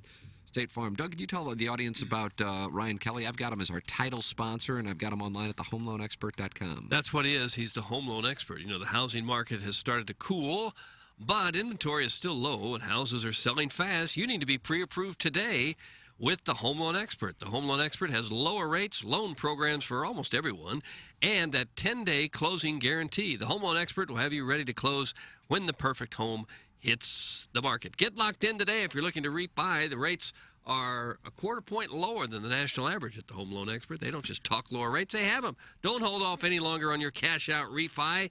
Get the money out that you need. Pay off those high-interest credit cards. You'll be happy that you did. Visit thehomeloanexpert.com, home of that 10-day closing guarantee. The competition can't match that. Some of them take 3 weeks or more to close. Not at the Home Loan Expert. 10 days, and they guarantee it. That's thehomeloanexpert.com. Thank you, Ryan Kelly. There he is, Ryan Kelly, title sponsor of this show for a decade. Coming up at 10 o'clock, Jackson and I will go down the hallway. Jackson's going to peacock about the NBA ratings beating the NHL ratings, and all hell is going to rain down upon him in the text inbox there. And then Gabe DeArmond is going to join us at 10:15 on the college football realignment. I guess it's all college sports realignment and what it could mean for the SEC. And I'm sure we'll talk a little Missouri football. Maybe he has an idea who's going to quarterback the team when they take the field next month against Louisiana Tech. Or is that September 1st? Next month? So can I say next month? What's today, July 1st? Yeah, so That's 1 month exactly. Who's excited? I am. well, it'll be 2 months. But I'm Oh, yeah, you're excited. right. I'm 2 excited for months. college football. 2 months.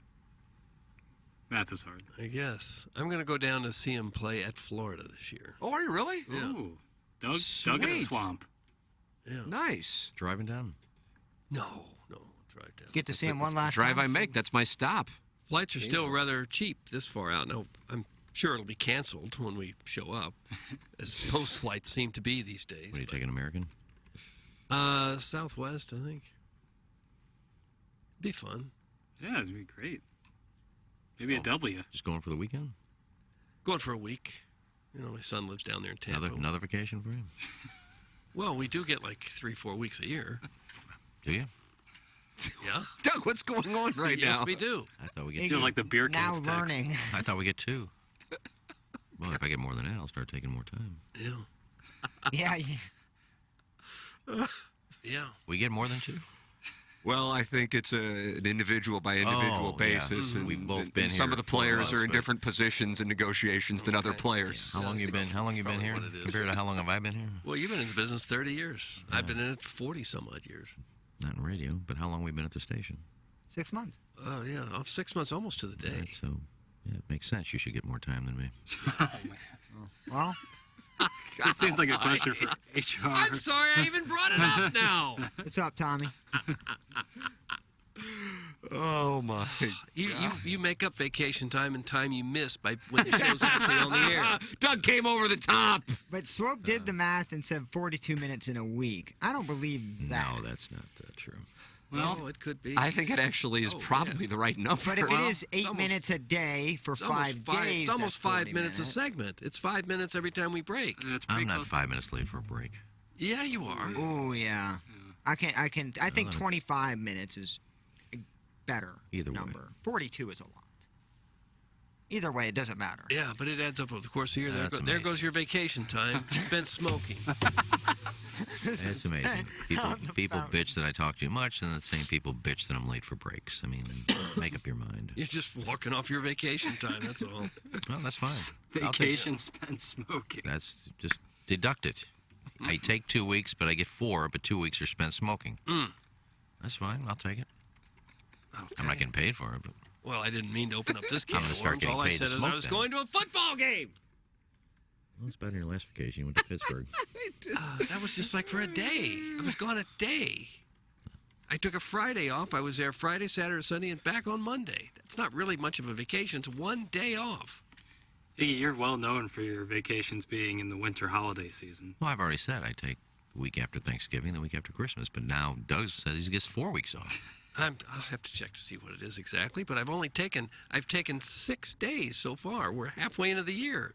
I think a month from today, I'm staying in a TP in Utah. Are you really? I am. More vacation time for you. Well, kind of. You can see Flanagan wear up there. Oh yeah, I should pick up some shirts. I'm sure he's right around the TP in the middle of nowhere. Yeah. I don't really care about vacation time. I don't do anything anyway. Except smoke. The Loomster is breaking down the math. He says there are 2 breaks a day. Let's say he's 3 minutes late, which is low. That's 30 minutes a week, and he only works 15 hours. Yikes. That's from the Loomster. All right, well, most of you guys get lunch breaks. That's in your 2 hours, 30 minutes a Wait. week. That's Okay. 2 hours But that- a month. But if you're working 8 hours, then a lunch break would make sense. Yeah, the What's the difference how many employment law- hours? It's still a job as a job. Your job is 8 hours. My job is 3 hours. No, for employment law's sake. Right. Well, but I think that's hourly employees. I'm not going to argue with Yeah. these people that talk about how much time I take. Well, I don't What like do you mean by it. these people? 2 hours, about 2 hours a month you're missing of the show. I'm not really missing anything. So in the 12 months, you're missing 24 hours. It's not a show with that. And you're not missing anything. You're missing 24 hours of the show over the course of a year. So that's 3 days vacation days right there, if we're getting 8-hour days. All right, so it's not quite 4. 2 weeks, is it? Well, it's not 2 weeks, but you already have some time. I don't care. Okay. I don't go anywhere anyway. All right. Okay. 2 weeks is fine with me. I could work this job for 10 years. I'd probably be up to 6, 7 weeks of vacation. I'd still take 2. I don't go anywhere. Oh. Well, why don't you go somewhere? And if I just sit at home for a week, it's boring as hell. I'd rather be in here working. So just don't worry about how much time I People spend are worried smoking. about it. Well, it's none of their business. Sister Catherine Patricia is really unhappy with this particular discussion. Oh, she's great.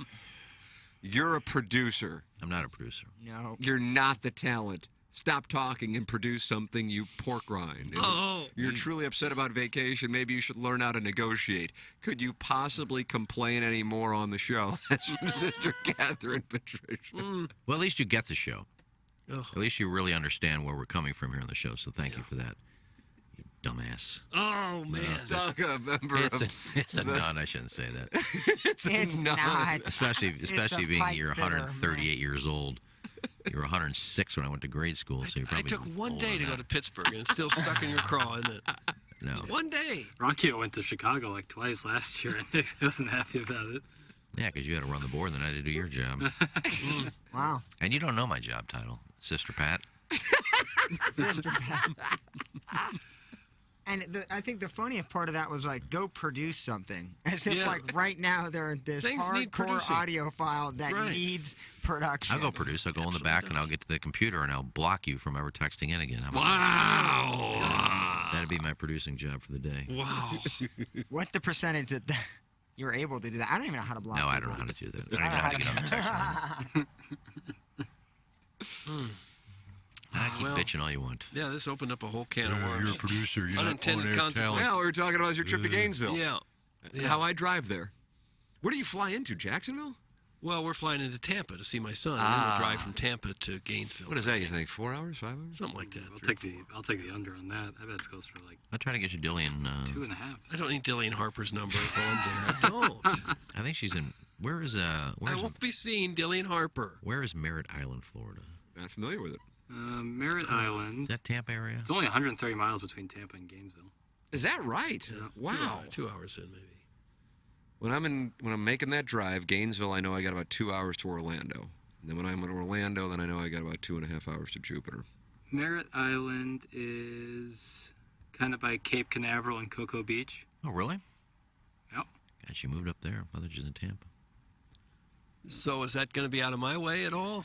Yeah, That's on the Atlantic that's side. out of your way. And I got to stop at the friendly confines too, I'm assuming. And Orlando, Yeah. which Mary. isn't terrible. Yeah. You're out of the way. Going to Cape Canaveral, Cocoa Beach, you're up there by Ron John Surf Shop. You have to go right by Playa Linda, which is technically a nude beach. I'm just going to go the highway. Well, if you see any of these places, stop by. Don't go to the highway by that area that feels like you're driving the wrong way. I swear, it's Why is really that? weird because one of the signs is faced the other direction. I drove it once home from Orlando to Fort Myers, and I thought I was driving the wrong way. Really? Panic hit. Yeah, because the Yeah. signs were backwards. Well, that's weird. Why would they do that? I don't know, but it scared the hell out of me, and there was no one else on the road. Huh. Well, I'll look for that. Yeah, be careful. While I'm looking for the nude beach and Dillian Harper and the friendly confines. Clip that off. That's a big week. Just don't It's going fall to be into quite a little voyage. Just Good don't thing I have fall. all this vacation time. Just don't fall into Tampa Bay. Just extend it a week, Doug. Yeah, don't fall. You got the time. Oh, God. Well, anyway, I've never really been to a regular season Mizzou road game. I've been to a Swamp, too. Liberty Bowl in the 70s, and I went to see them play Arkansas in the Cotton Bowl, covering it for Channel 4. Well, That's about the only time I've seen Mizzou on the road. I understand that's a pretty nice tailgate party up in Gainesville, too. Oh, it will be. I wonder how you make sure you get tickets in the Mizzou section. talk to the Colonel. He's going to be on. He'll take care of you. He Yeah, loves, come on he down. loves taking requests. There'll be plenty Yeah, of tickets, I he does. promise. And that's The weird thing about that campus is, have you been to Florida's campus? I have, yeah. How the stadium, which is obviously huge and historic, it's just like right in the middle of campus with no parking around it at all. Yeah. It just like kind of weird. pops up. Mm-hmm. I mean, it's beautiful. Don't get me wrong, but it's just real. I'm sure there's of course an incredible tailgating scene. It's just not close to what you think of with the tailgating being right outside the stadium. Michigan, that's awesome, man. That's a great. Michigan trip. is kind of weird too. As huge as that stadium is, when The you big drive house. by it, you hardly see anything because it's all dug under the ground. Oh, yeah, it's into the ground. Yeah, isn't it looks like just a short little stadium. What baseball stadium is dug into the ground? Go. What baseball stadium is LA. dug under the ground? Yes. Oh, Chavez, right by Chavez Ravine. That's correct. And you're in the parking lot. Yeah. Well, it depends on which parking lot, but the one behind home plate, and then the stadium is in the ground when you're even with the upper deck when you're in the parking lot. Yeah, yeah. It's bizarro world. Yeah. So that's what the big house is like? Yes. I've never been to the big house. Mhm. I've driven past it, but not in it.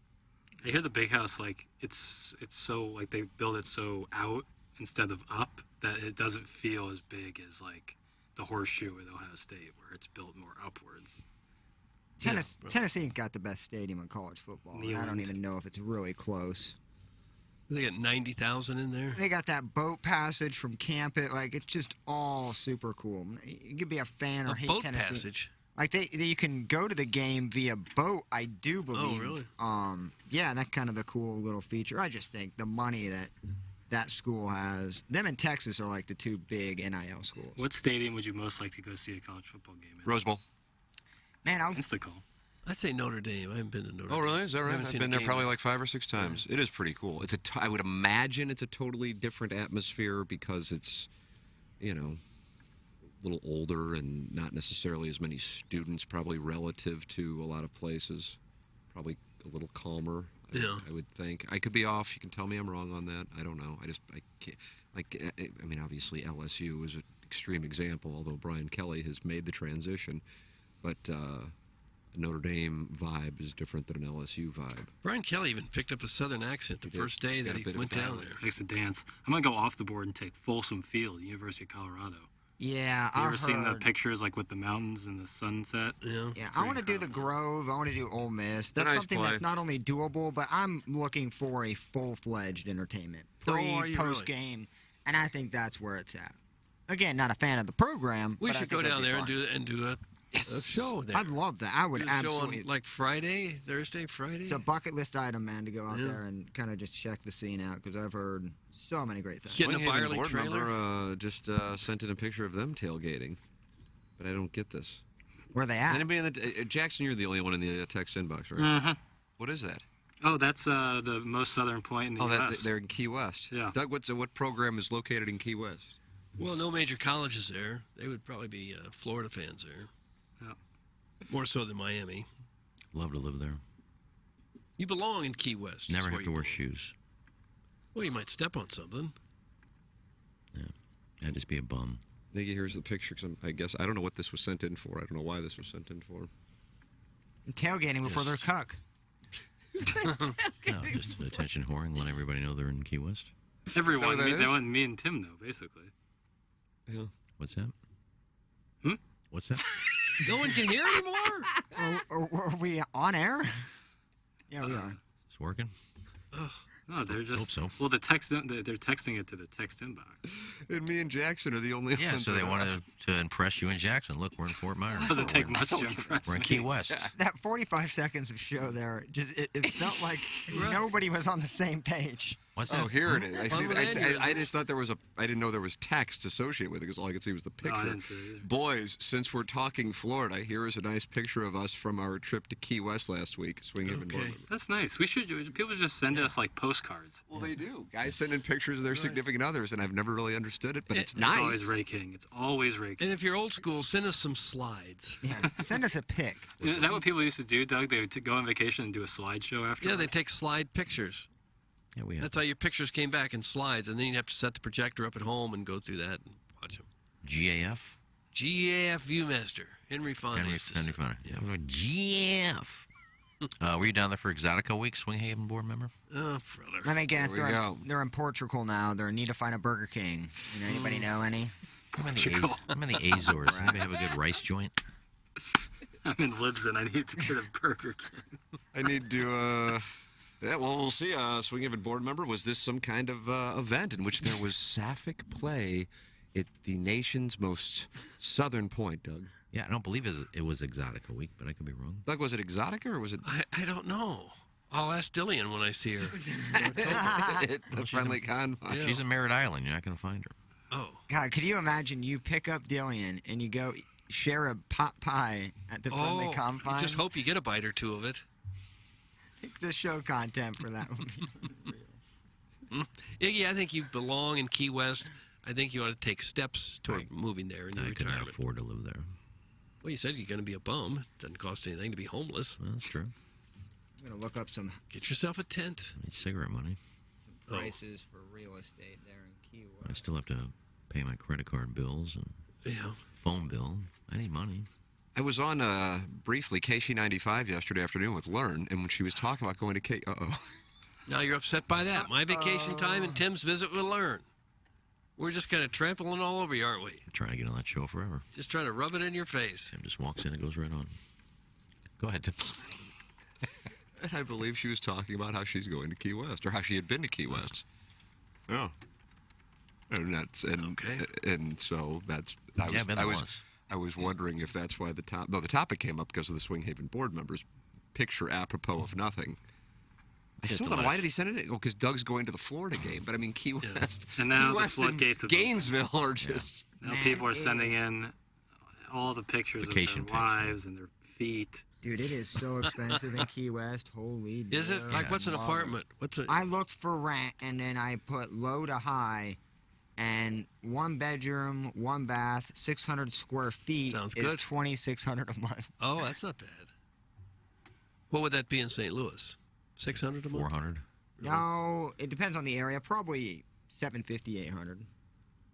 Yeah, probably 1,000. Well, maybe you get a roommate. Yeah. Well, I do know that Oh, here's a condo for sale for $219. That's not bad.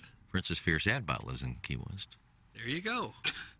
Oh, look at this. Hit her up. A lot for a boat. How much now, Flousy? Oh, Get man, a they get Princess Fierce ad bot. 631 square feet for $350,000. How do you 600 square justify feet. that? How big's your apartment now, Iggy? About that. Dude, this living room is so 550 and, tiny. It has like a 32-inch TV, and it looks like it takes up half the room. Oh, really? Yeah, there's no way I can. And that's 219,000, you said? No, that's the one the 350,000. Was it on the beach? Yeah, I think they're pool. I'm sure you buy these for the area more so than the inside space, but. Yeah. Boys Fantasy Fest is in October. Always a good time. It would be perfect for you, Iggy. That's from the Swing Haven board member. Yeah. Yeah, sure. Sorry, Fantasy Fest. I call it Exotica Week. Get down there if you had any vacation time. Yeah, by October I'll only have 2 Smoking. weeks left and I can't go. No, I mean, Yeah. it would be fun, yeah. But what am I going to do? Be part of it and say I'm not working? Anybody just want to jump on top of me because I'm just going to lay here? That's a cock. Were you on the air with Learn or just hanging out? I went in there to drop off a check to her for she did a sound story yesterday. And She said it went well. She She is did great. yeah, she makes them feel super comfortable. That's why I like Learn. She's good, Very man. good. You can be interviewed by Learn, Doug, myself, mysoundstory.com. And Action Jackson had a booking. Mm-hmm. Action Jackson had a booking. Can I run the board for it? Please. Action Jackson had it. When are you doing your first one? I am doing it on either the 11th or the 12th. Nice. I'll be there. All right. There Doug you had go. one, but he's in Florida for the time, so he had to cancel. I ain't doing it over Zoom. Boy, Doug, this trip to Florida to visit your son, who would have thought?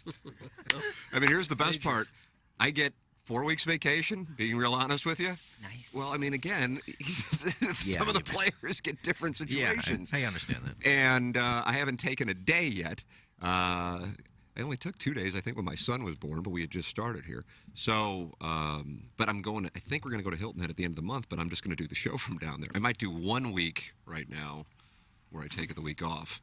Who should we have in? Jennings? I know Jennings wants to come in, but he's always Sullivaning. Oh, always love a Jennings I appearance. know, we haven't seen Jennings in a while. Raby's out Raby's there. always there. I'd love to call in, give my, my. Oh, yeah, you're going to be in trip. Montana. I'll be in Montana, but I can Pollock only and I are do- vacationing, but we're not vacationing together. Which is a shame. I didn't have any room in the villa, kind of right next to Kanye, so. That's how we just do a best of. Jesus. I You love gotta how you don't even sponsors in. sugarcoat it. It's just. Oh, well, Guys, Iggy is so jealous of Tim right now. That's from the Hunchback of Von Castle. Sure, I'm jealous of Tim. Why wouldn't I be? Uh, Gorgeous wife, 2 great kids, nice house. Doug, you need a bigger mallet at this point. And look at me. Why wouldn't I be jealous? But I went in there to drop off her check, and I just was walking in real quickly because we'd gotten done with a meeting, Jackson and myself, and it was probably 2:30, and I'm like, oh, I can give her check now. Went in to give her the check, and then she goes, oh, hey, what's up? You want to come on the show? And I'm like, oh, sure. So that's how it happened. See, I was in there one day talking, and she goes, I got to do the spot. Yeah, Sorry. they threw you out, didn't I they? had to get out. I had to get out. You were expelled. All right, I got to do this interview. See you. Okay, I'll see you. Tim. Oh, you're in here. Let's go on the air. Yeah. Now you feeling down about Not that? happy at all. Yeah. Doug's vacation situation. After I put her cardboard thing back up, it was sitting over in the corner over there. I put it back up and so everybody can see it. I went to Pittsburgh in, February, March? Yeah, we remember that one. Yeah, I didn't know I honestly didn't remember that it was at still all. stuck in your craw. It was a full day. I was gone a full day. Do we have Jennings in that day? I think so. Jennings, I think, has only been in studio for 1 or 2 days. Yeah. 2, and he 2? brought up the NIT, and that didn't go Oh, that's well. right. He did. The NIT thing. What didn't he like about the NIT? That it was going to come here. Well, I think it wasn't that it was going to come here, and I understand where he's coming from. That how I think he heard Tom Ackerman, who he likes, but so I was driving in, and Tommy Ack is talking about how great it's going to be for St. Louis to host the NIT. Is that the point that we're at? That we're getting excited about hosting the NIT? So his premise was people being excited about hosting the NIT. I don't think there's any downside to hosting the NIT. It only lasted 1 game, too, right? They got bounced in the first round. No. The Final Four of the NIT that used to be at Madison Square Garden. Yeah. I am people. I am excited. You are? Of course. You'll go to the games? Sure. Sure. I do find it a little disconcerting that locally we're getting excited about things that 20 years ago we wouldn't have. Yeah. What, you mean the second-rate football team that already got eliminated and is back? We're just looking if for you don't see the trajectory on Shot Tracer, you're missing out. It's a piercing ball flight, but it's a ball flight that we can play with. It's the boomerang ball flight. I was saying the same thing at 24, Jackson. I'll see you in Jupetown in 20 years. You can text in 314-881-TMA5, 314-881-TMA5. You can email in for our Design Air Heating and Cooling email today, the morning after at InsideSTL.com. The Maggie O'Brien's 9 o'clock hour coming your way next with the Bertarelli Cutlery Cuts of the Week and the Design Air Heating and Cooling email today. The Colonel will be with us in an hour talking college sports realignment, what it means for Missouri football coming up at 10:15 on 101 ESPN. This is the Ryan Kelly Morning After from the Michelob Ultra Studios. Hi, I'm Ryan Kelly with thehomeloanexpert.com in studio today with one of my favorites, Tim McKernan, the man, the myth, the legend. We're here at Hubbard Radio. I checked out the new studio today. What do you think? The wallpaper is fabulous. How about that? Man, that's like 10, 11 years in the making. It really was. One of the best investments, one of the best deals I've ever done. I've said that over a decade. I still mean that. But the good work that the show has done, the money that's been raised, the community, the culture, everything about it. I'm a TMA limiting for life, you know. I don't know what else to say about that, except if you need a mortgage, visit thehomeloanexpert.com. Hey, it's Jackson for Rosalita's. TMA listeners know that Rosalita's Cantina has the best patio and the best Tex-Mex in town. From tableside guac to piled high nachos, the amazing menu at Rosalita's is full of classic Mexican dishes. Plus, it's always time for a margarita, and Rosalita's has the most delicious house and specialty margs in town. Enjoy happy hour specials Monday through Friday from 3 to 7, and let Rosalita's cater your next event. Check out rosalitascantina.com or visit the downtown or DePere location today. Time to get your fiesta on at Rosalita's. Okay. Hot takes. Yeah. Pepperoncini. Pepperoncini. And now the Pepperoncini Show with Darren Atkins and Ken Stroh. All right, take it, fellas. There it is. That's the open. Pepperoncini. Pepperoncini. Pepperoncini. Pepperoncini. Pepperoncini. Pepperoncini. Pepperoncini. Pepperoncini. We don't know what it is. We don't understand the name. We just know it's stupid. And it's available every weekday, featuring Iggy and the Plowboy. Apparently it's some kind of a podcast or something. Available at TMASTL.com and on the TMASTL mobile app. Whatever. Tim McKernan, once a young boy attending St. Gabriel's in South City, with big league dreams and a lopsided head. But that head was full of hair back then, so you couldn't tell much.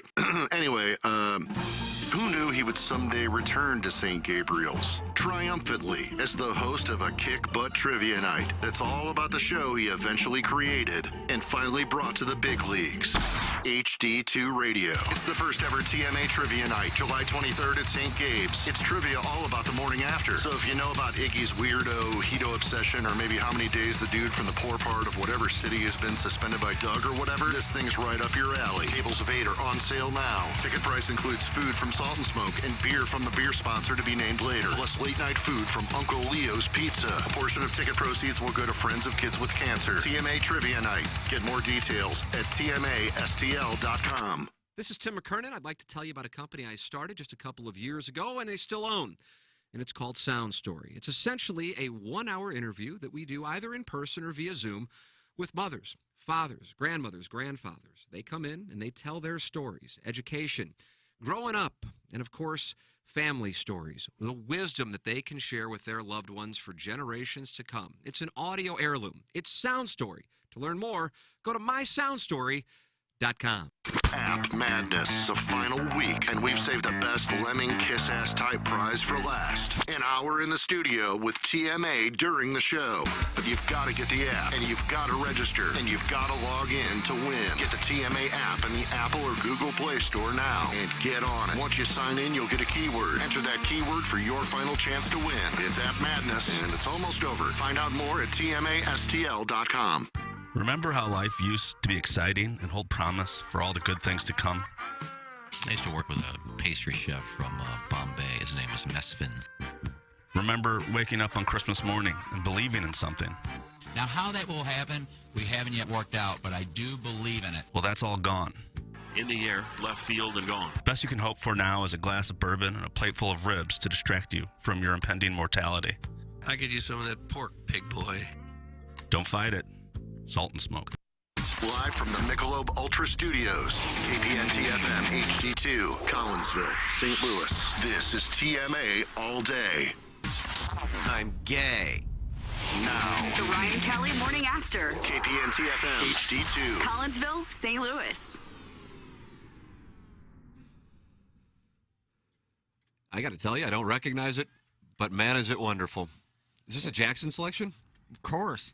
I think I've heard this before. Doug, do you recognize this one? This could be the worst song I've ever heard in my life. Really? Come on. Listen to it. I like the beat. It's hideous.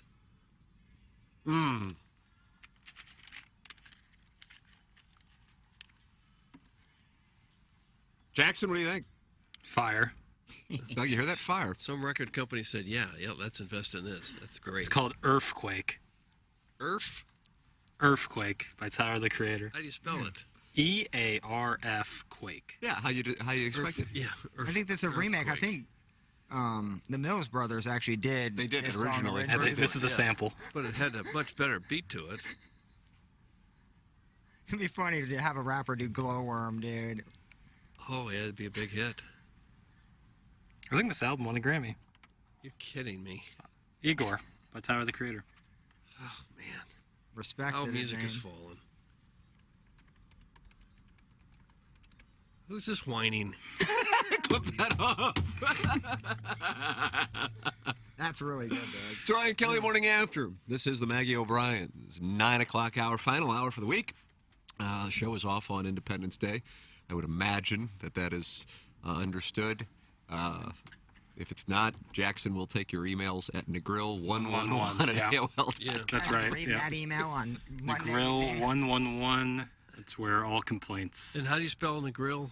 N-E-G-R-I-L? That's two correct. L's. There's an F in there. Earthquake style. Oh, you're going to hate that. Negril. This is the time that Iggy's not here now is coming off his vacation. Coming off his vacation time. Right. Hey, TMA Trivia Night is 3 weeks from tomorrow at St. Gabriel's. Get your Salt and Smoke, get your Uncle Leo's, get your beer all included. Hang out with TMA listeners, hang out with the 5 of us, and hang out at St. Gabriel's Saturday, July 23rd. That is where it will all go down, the first ever TMA Trivia Night, as we partner with Friends of Kids with Cancer 3 weeks from tomorrow night. Can't wait. Can't wait. Yeah, me neither. Yeah, I'm looking forward to it. TMA Trivia Night. And you can get your tickets right now at tmastl.com. tmastl.com. I know Buck Swope has a table and is minus 700 to win. Is he? Minus 700 to win. That's correct. Buck Swope. That was my problem is I've been doing some kind of faux category to kind of you get a gauge. Do we make them easy, hard, like what's the difficulty mix it in level? there. Do we vary it? Okay. Yeah, if we have 100 questions, then let's say 15% are really hard. Most of them, the heavy percentage, are right in the middle, and then there's some that are really easy. I like that. I like that. Break at 9:06. 7 minutes and counting. Cut the Pall Mall down. That's from the 314. Doug, people are starting to track it. It is 6 minutes now. We are at 6. You know, I went in there. I grabbed my protein shake, as I always do. There it is if you're watching on YouTube. I saw market manager John Kiowski in there. Had a conversation with him. Came back. Was in time for the start of the show. Shocking. And we have been talking for a while. We heard Earthquake. Yeah, we Which did. is outstanding stuff. Wonder what Iggy does do down there. I don't even leave the studio anymore. I don't have time to go anywhere. I know, it is brief. 3 minutes, 45 But they said seconds. they said we can play, you know, we can do what we want. And we're just like, I don't know. I'm getting I don't used to it mind. now more so. 5.5 would be kind of that There's just perfect. no point. Yeah. Like that's kind of that perfect timing. Iggy is back for those of you who are keeping score 914. Cost you another half a day of vacation time there. Just clip it off. Keep track of it. Buck Swope will have an Excel spreadsheet of this by next week. Go ahead, write it down. I bought a single ticket for the TMA Trivia Night. Looking forward to hanging out with some Walrus Strange. That's from Manute Bowl eligible. TMASTL.com. It's ringing good. There will be walrus hookups. Manute think Bowl so? eligible is good Yeah. people. Yeah. It's so like a key party with the 1- and 2-person tickets too, which I think is more exciting. I know. You I'm don't fun. know- yeah. I think it's going to be fun to sleep with a lot of guys. We should have certain tables where there definitely is a little bowl in the middle where they can throw their keys. They throw their keys in there. It's not a bad idea. Now, look, if you're keeping track of this, if we come back from the show and there's a couple of live spots done, you have to deduct that. There weren't any. Because I wouldn't be, well, maybe there weren't, but if there are, you deduct that because I wouldn't be part of the live spot, so I'm not missing anything. That's I'm taking time Well, you off. could be sometimes. An like, ode to the sponsors, Tim. I'm a part of No. Blue Chew. All our sponsors are great. But I don't get involved in them. I live in a hovel. Oh. If I have a house, hell yeah, I'd use Design Air. Are you looking for a better place to call home? I may use Hang your hat. I may use Design Air anyway. I'll pay them just to come out and clean my air ducts. Really? 'Cause I don't think they're doing it. That's where all this dust is coming from. After 12 apartments, I love my place and Do you? love my landlord. Do And you? that in this world is super tough. You can have one or the other. Usually you don't get both. Both of them. Exciting. Oh, I love my place. I love the people that run it. I love all the maintenance guys. They're great. They need to take care of these trees. I'm not kidding. I'm not happy about that. Well, what are they supposed to do about the trees? What's wrong with the shrubs? Cut them. Prune them. No, cut them down. Well, why would they cut them down? Because they're ruining my patio. They've ruined 5 tables and 5 umbrellas How in 2 have they years. ruined them?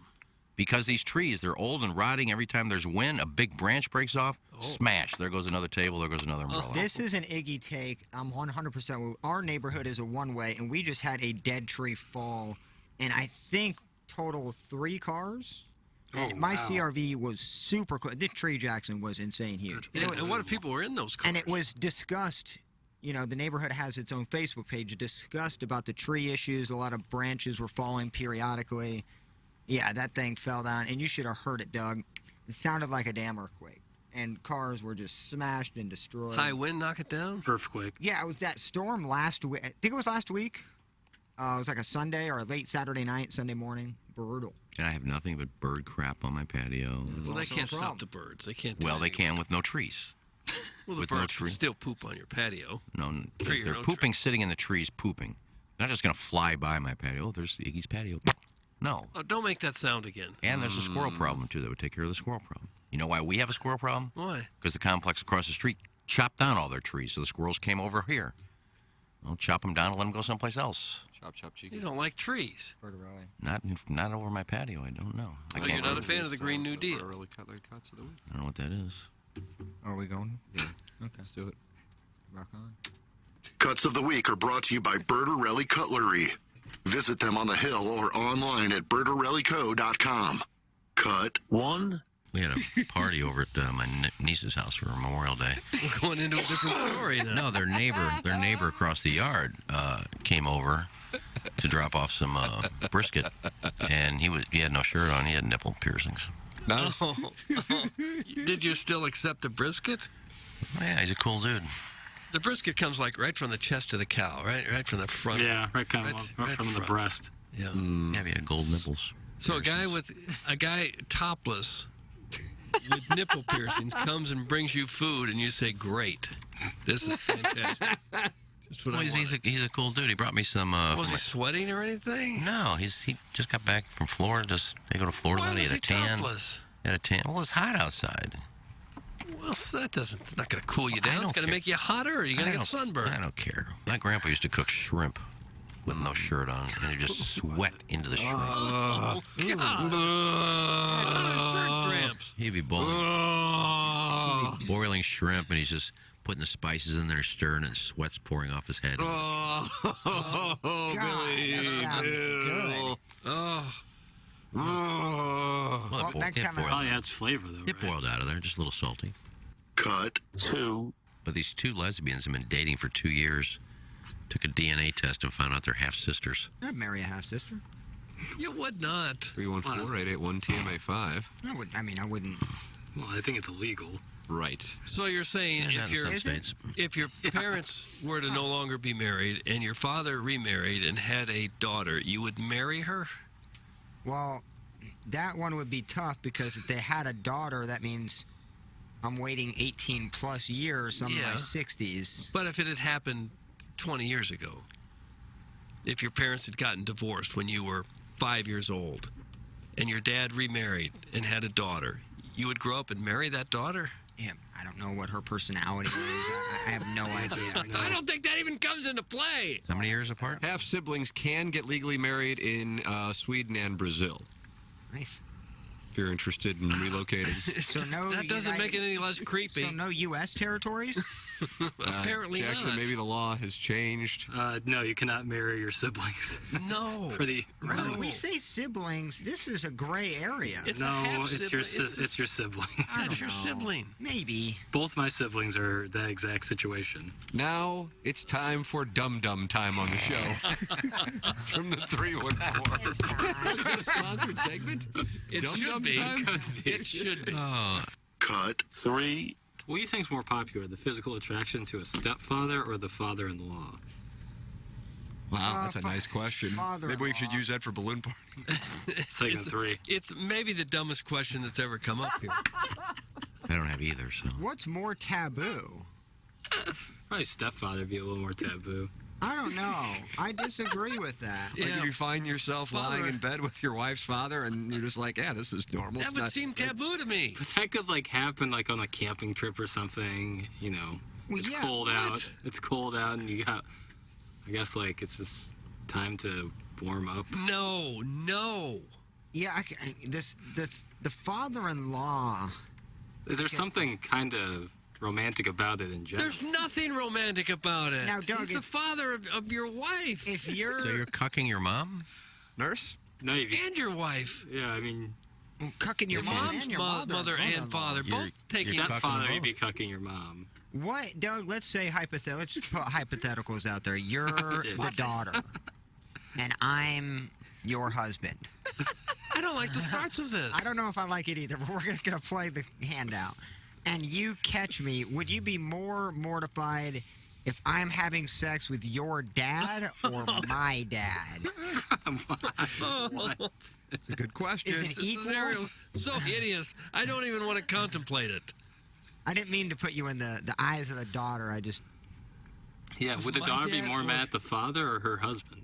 Or It's his tied for dad, first. did you Father. say? Yeah, His own father? So would you be Stepfather. mortified if you, the daughter, walked in and me, the husband, your husband, was having sex with your dad, or you were walking in and I was having sex with my dad? Stepfather. Stepdad, sorry. Yeah. Yeah, the dad. Let's It gets a avoid- little too let's real. avoid law It enforcement here. wouldn't matter. It's both so ghastly that you would just say, that's it. I'm out. Yeah. There'd be no discussion, right? I think it's equal. Yeah, I think I agree. Probably equal. At least you're keeping the cooking in the family. Cut. I'll leave it at the 4. It's a big day for me yesterday. I was texting with Bob Costas yesterday. Is he coming on? No. Well, I was trying to get him on the podcast. He won't come on the show, you know that. No. I guess that would be hijacking. Yeah. Hey, well, I was going to say it earlier because, Tim, I don't know, you brought it up before you talked about Gottlieb. You said one of the questions you had yesterday was about how media has changed. Okay. And when I asked him if he'd come on the podcast, I mean, he's always been nice to me. You have a regular podcast now? No. But when I have something. You were going to start a podcast with Bob Costas. I tell him my podcast. Well, what am I going to tell him? You don't even have a regular podcast, and you were asking him. I say podcast. What am I going to say, Bob? Can you come on straight to the web with Iggy? Yeah, honestly, where were you? I was thinking you were doing this for my podcast. What podcast? Well, I'll be straight to the web. Oh, okay. But I don't call it that way. It'd be a big moment for him. When I try to get people on, I say my podcast, and I'll say, "Can you come on our straight to the web that nobody listens to?" And we don't know where it's going to be posted. I was starting to wonder, is this a Pepper and Genie guest? No, we put everything. Bob Costas. Yeah, you know, Iggy, I'm glad you asked me. I was listening to you guys on the Roe versus Wade debate, and I wanted to chime in. And I really enjoyed when you had to miss the show last week, and your co-host talked about how he liked to finish. Well, those are just the standard topics. He knows when you're a man down. That's where you go. Well, you play the hits. And those were the cuts of the week. Got to feel good about it, Doug. Yeah, well, it's hard Those to are believe the good. topics that we've broached. I had to leave 2 on the cutting room floor just because of length. Yeah. But, I mean, there was even more heavy hitters. Yeah, we had a nice week this week. Feel good about it. I think we've earned a 3-day weekend. I don't know that And we we've have. earned the orgy on the cigarette boat. I don't know that any of that's accurate. Did I we want ever- to sleep with at least 10 listeners this weekend. Thanks. Did we ever come to a decision on it, whether it was worth to be with your father-in-law or your stepfather? You put that up on the app poll question? I can. Can you pop me down real quick, Plaza? Oh, some ladies are calling in for the orgy. No, somebody probably just walked into the studio.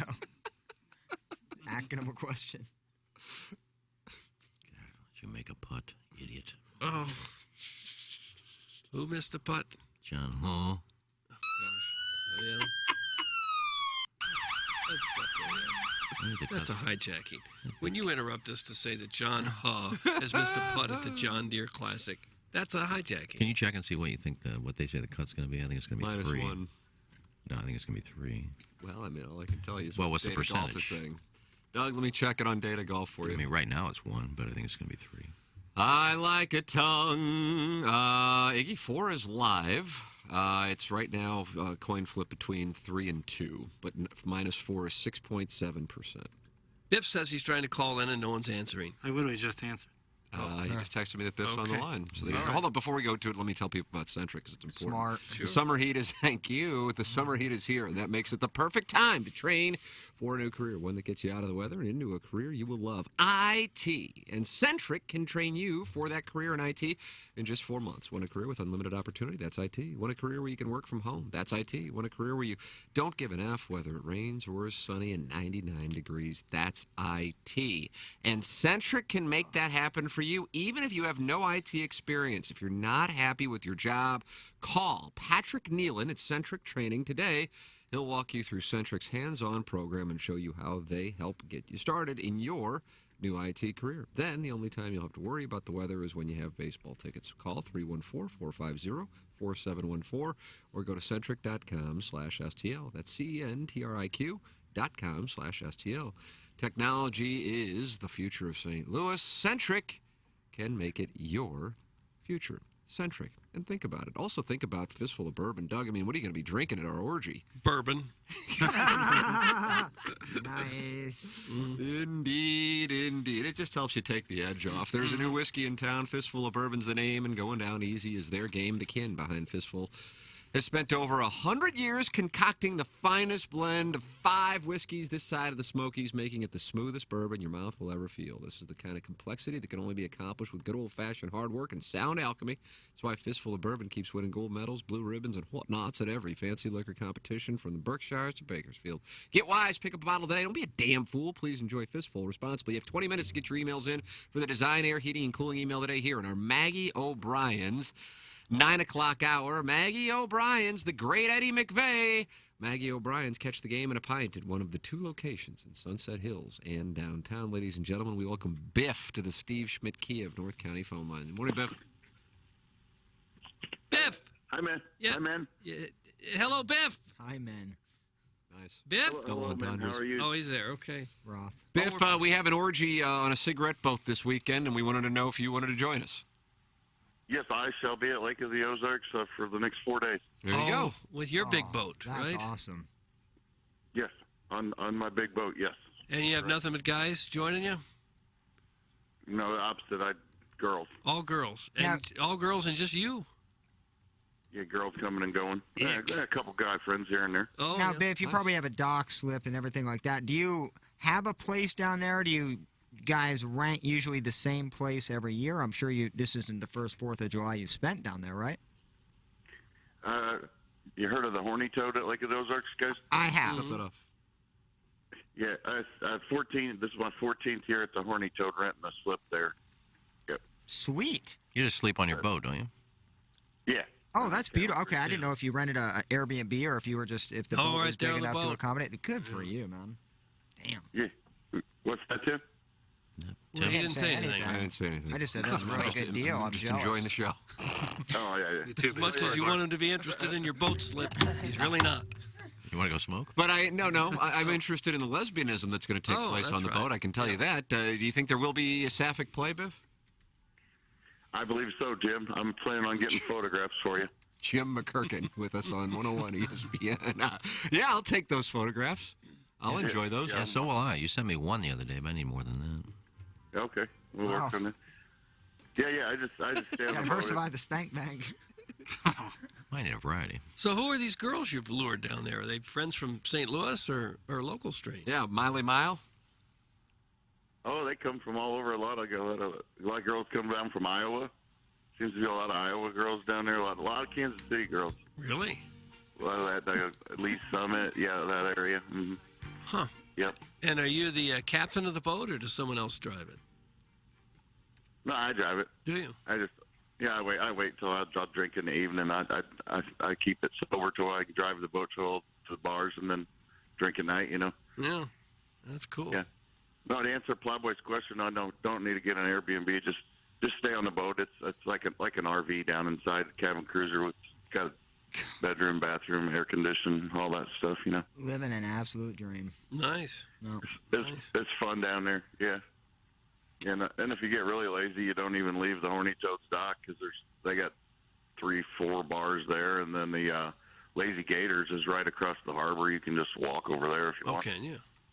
Shady Gators, Lazy Gators. Yeah. They got live music. Yeah. So good times. Well, it sounds like it, yeah. Yeah. You ever take that boat to the Party Cove? Oh yeah. It's been there many times. Oh, yeah. There's Miley. Yeah. Yeah. What's this? What you're passing around pictures? Iggy's passing around pictures. No, I just showed Doug Miley. Well, can I see, please? Oh, yeah. Sure, I'm sorry. Thanks. I don't want the listeners to see it. There's Miley Cyrus. Oh, is that right? Is that who it is?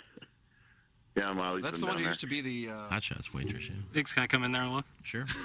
Oh, it's hot. I can't Luckily, already got I can't get to the exclusive. bottom. I can't get rid of that bottom thing because then you could see the bottom, but Well, she'd work out more. She'd get rid of the bottom. no, You're talking about something else. All right. I'm talking What about you my guys phone. doing? I can't get that bottom part off and you can see that. What you guys doing for 4th of July? Like eating corn on the cob and shooting bottle rockets or something? Yeah. Well, we're having an orgy with listeners down at the lake, and we figure it would be great to have you and some of the ladies that you're inviting join us. We're getting a cigarette boat, and we figure we're going to be able to score with listeners and ladies. Mm-hmm. Well, okay. Sounds good. They typically go to Party Cove.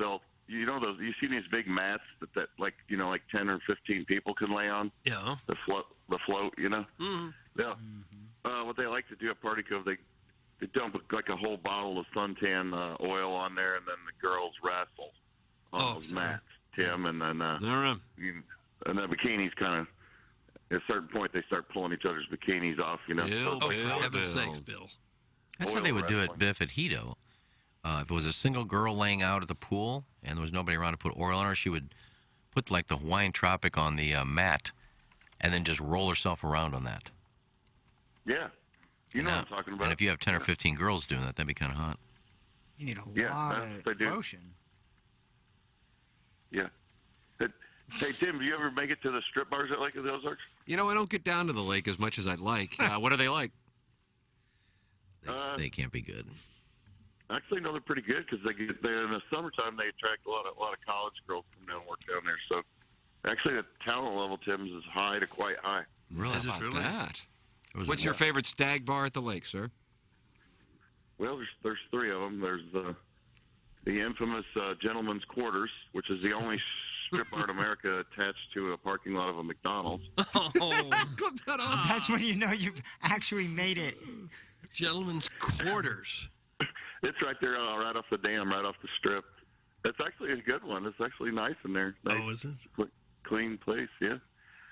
And then you got another one called oh shoot, there's I'll think of it. There's a couple more though. So did the FDA have to come in since it's attached to the McDonald's? Did the FDA come in there and do like checks? It has to be a clean strip club then, if that's the case. Hope it's not McDonald's with a play place. Wouldn't be the Ooh, FDA, that would maybe be the tough. health department, right? Oh, there's another one called Flirt. Flirt. Flirt's pretty good. Yeah. Yeah. Mm-hmm.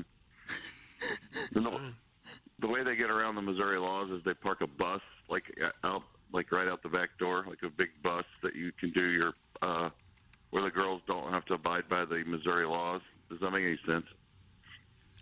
You mean for like the individual dances, they leave the club and go into a bus? Yeah. Have you heard of this, Tim? No. You ever heard of I have not heard of that.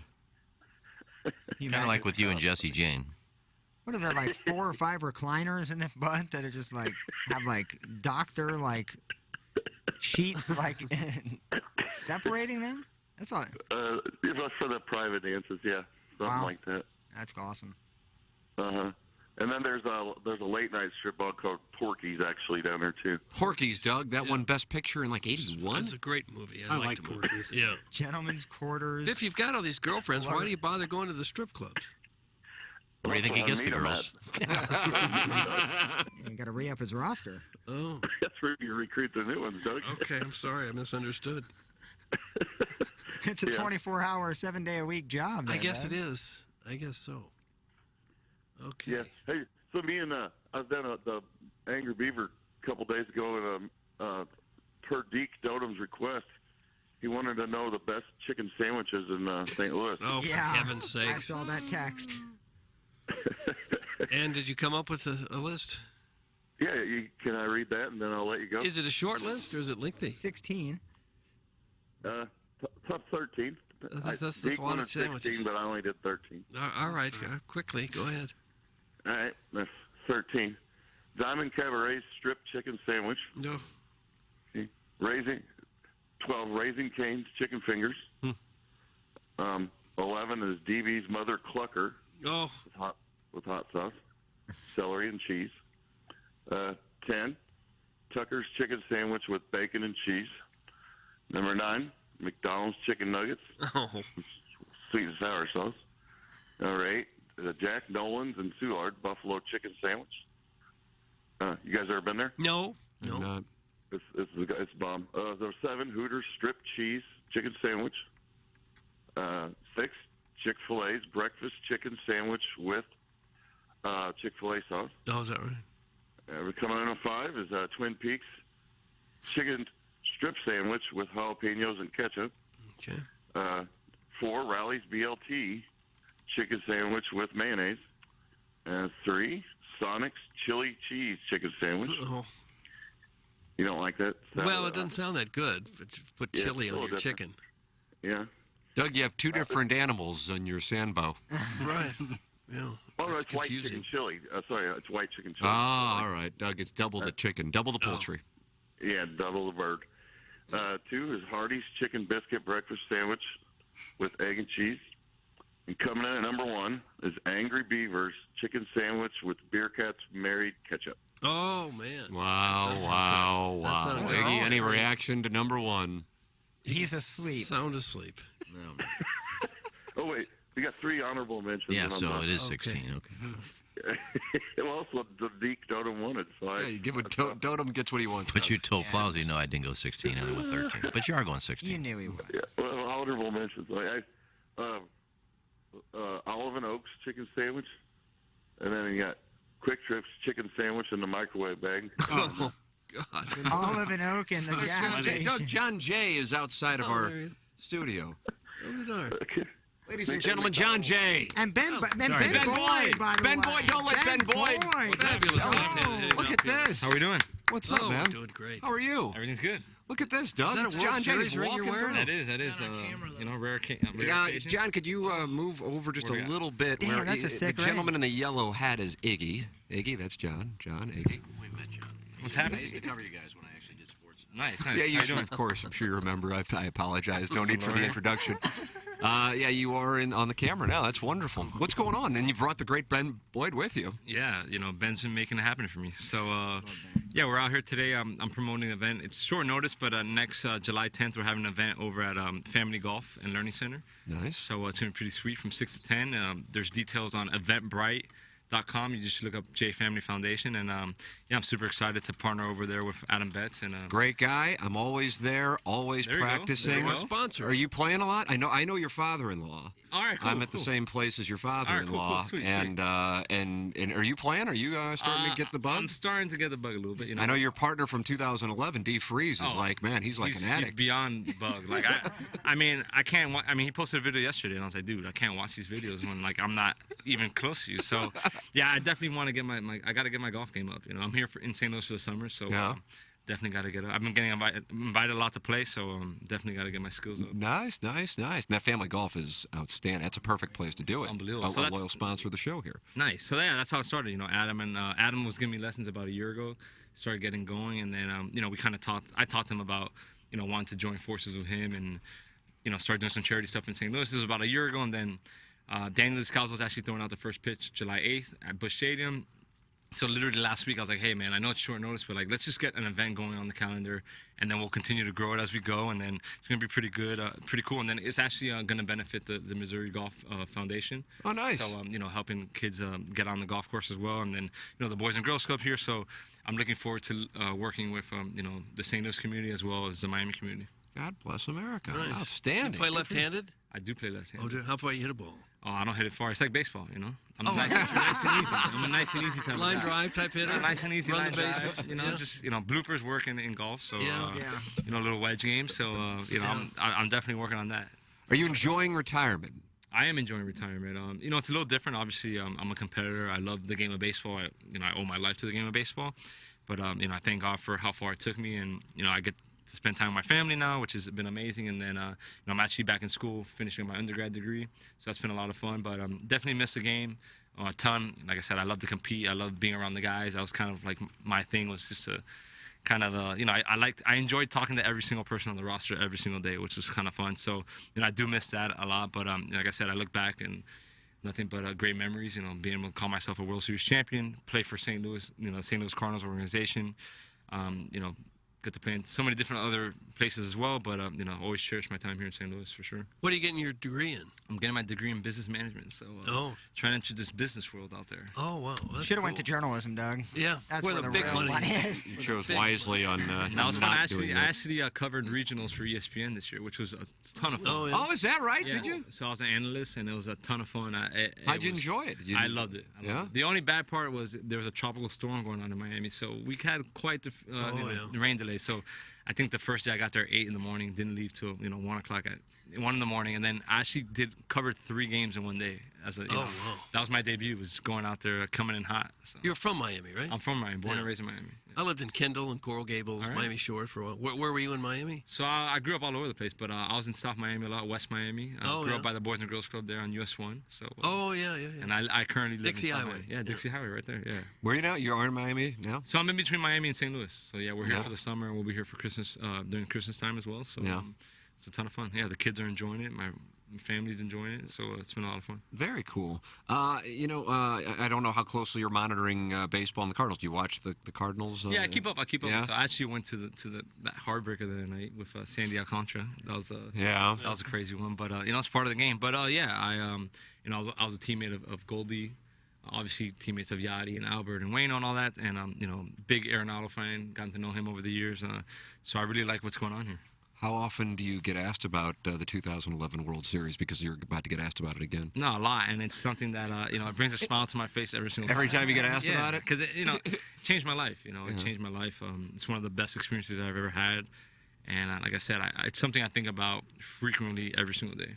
When Freese hit the ball over Nelson Cruz's head, what were you thinking before the contact, and then do you recall what you were doing afterwards? Yeah, I mean, he was down to his last strike. I remember being on the top step, just pulling for him. Like, let's go, get it done. And no, the ball went up. And are you guys thinking it's gone? A lot of ballparks it probably would have. Yeah, I mean, it would be. Busch Stadium, as we can see this year, it plays big. And I used to always tell people that all the time. They used to tell me, like, hey, why don't you hit home runs? I'm like, dude, try hitting a home run in Busch Stadium. Nah, that wasn't the reason. But, the ball went up, and when it went off his glove, it was just unbelievable. And I'll never forget that. He gets to third base, gets a signal in the dugout, and we're just like, wow, this is crazy. This is so cool. So You guys know you're going to win Game 7? I had Ozzie Smith on the morning of Game 7. He's like, yeah, it's over.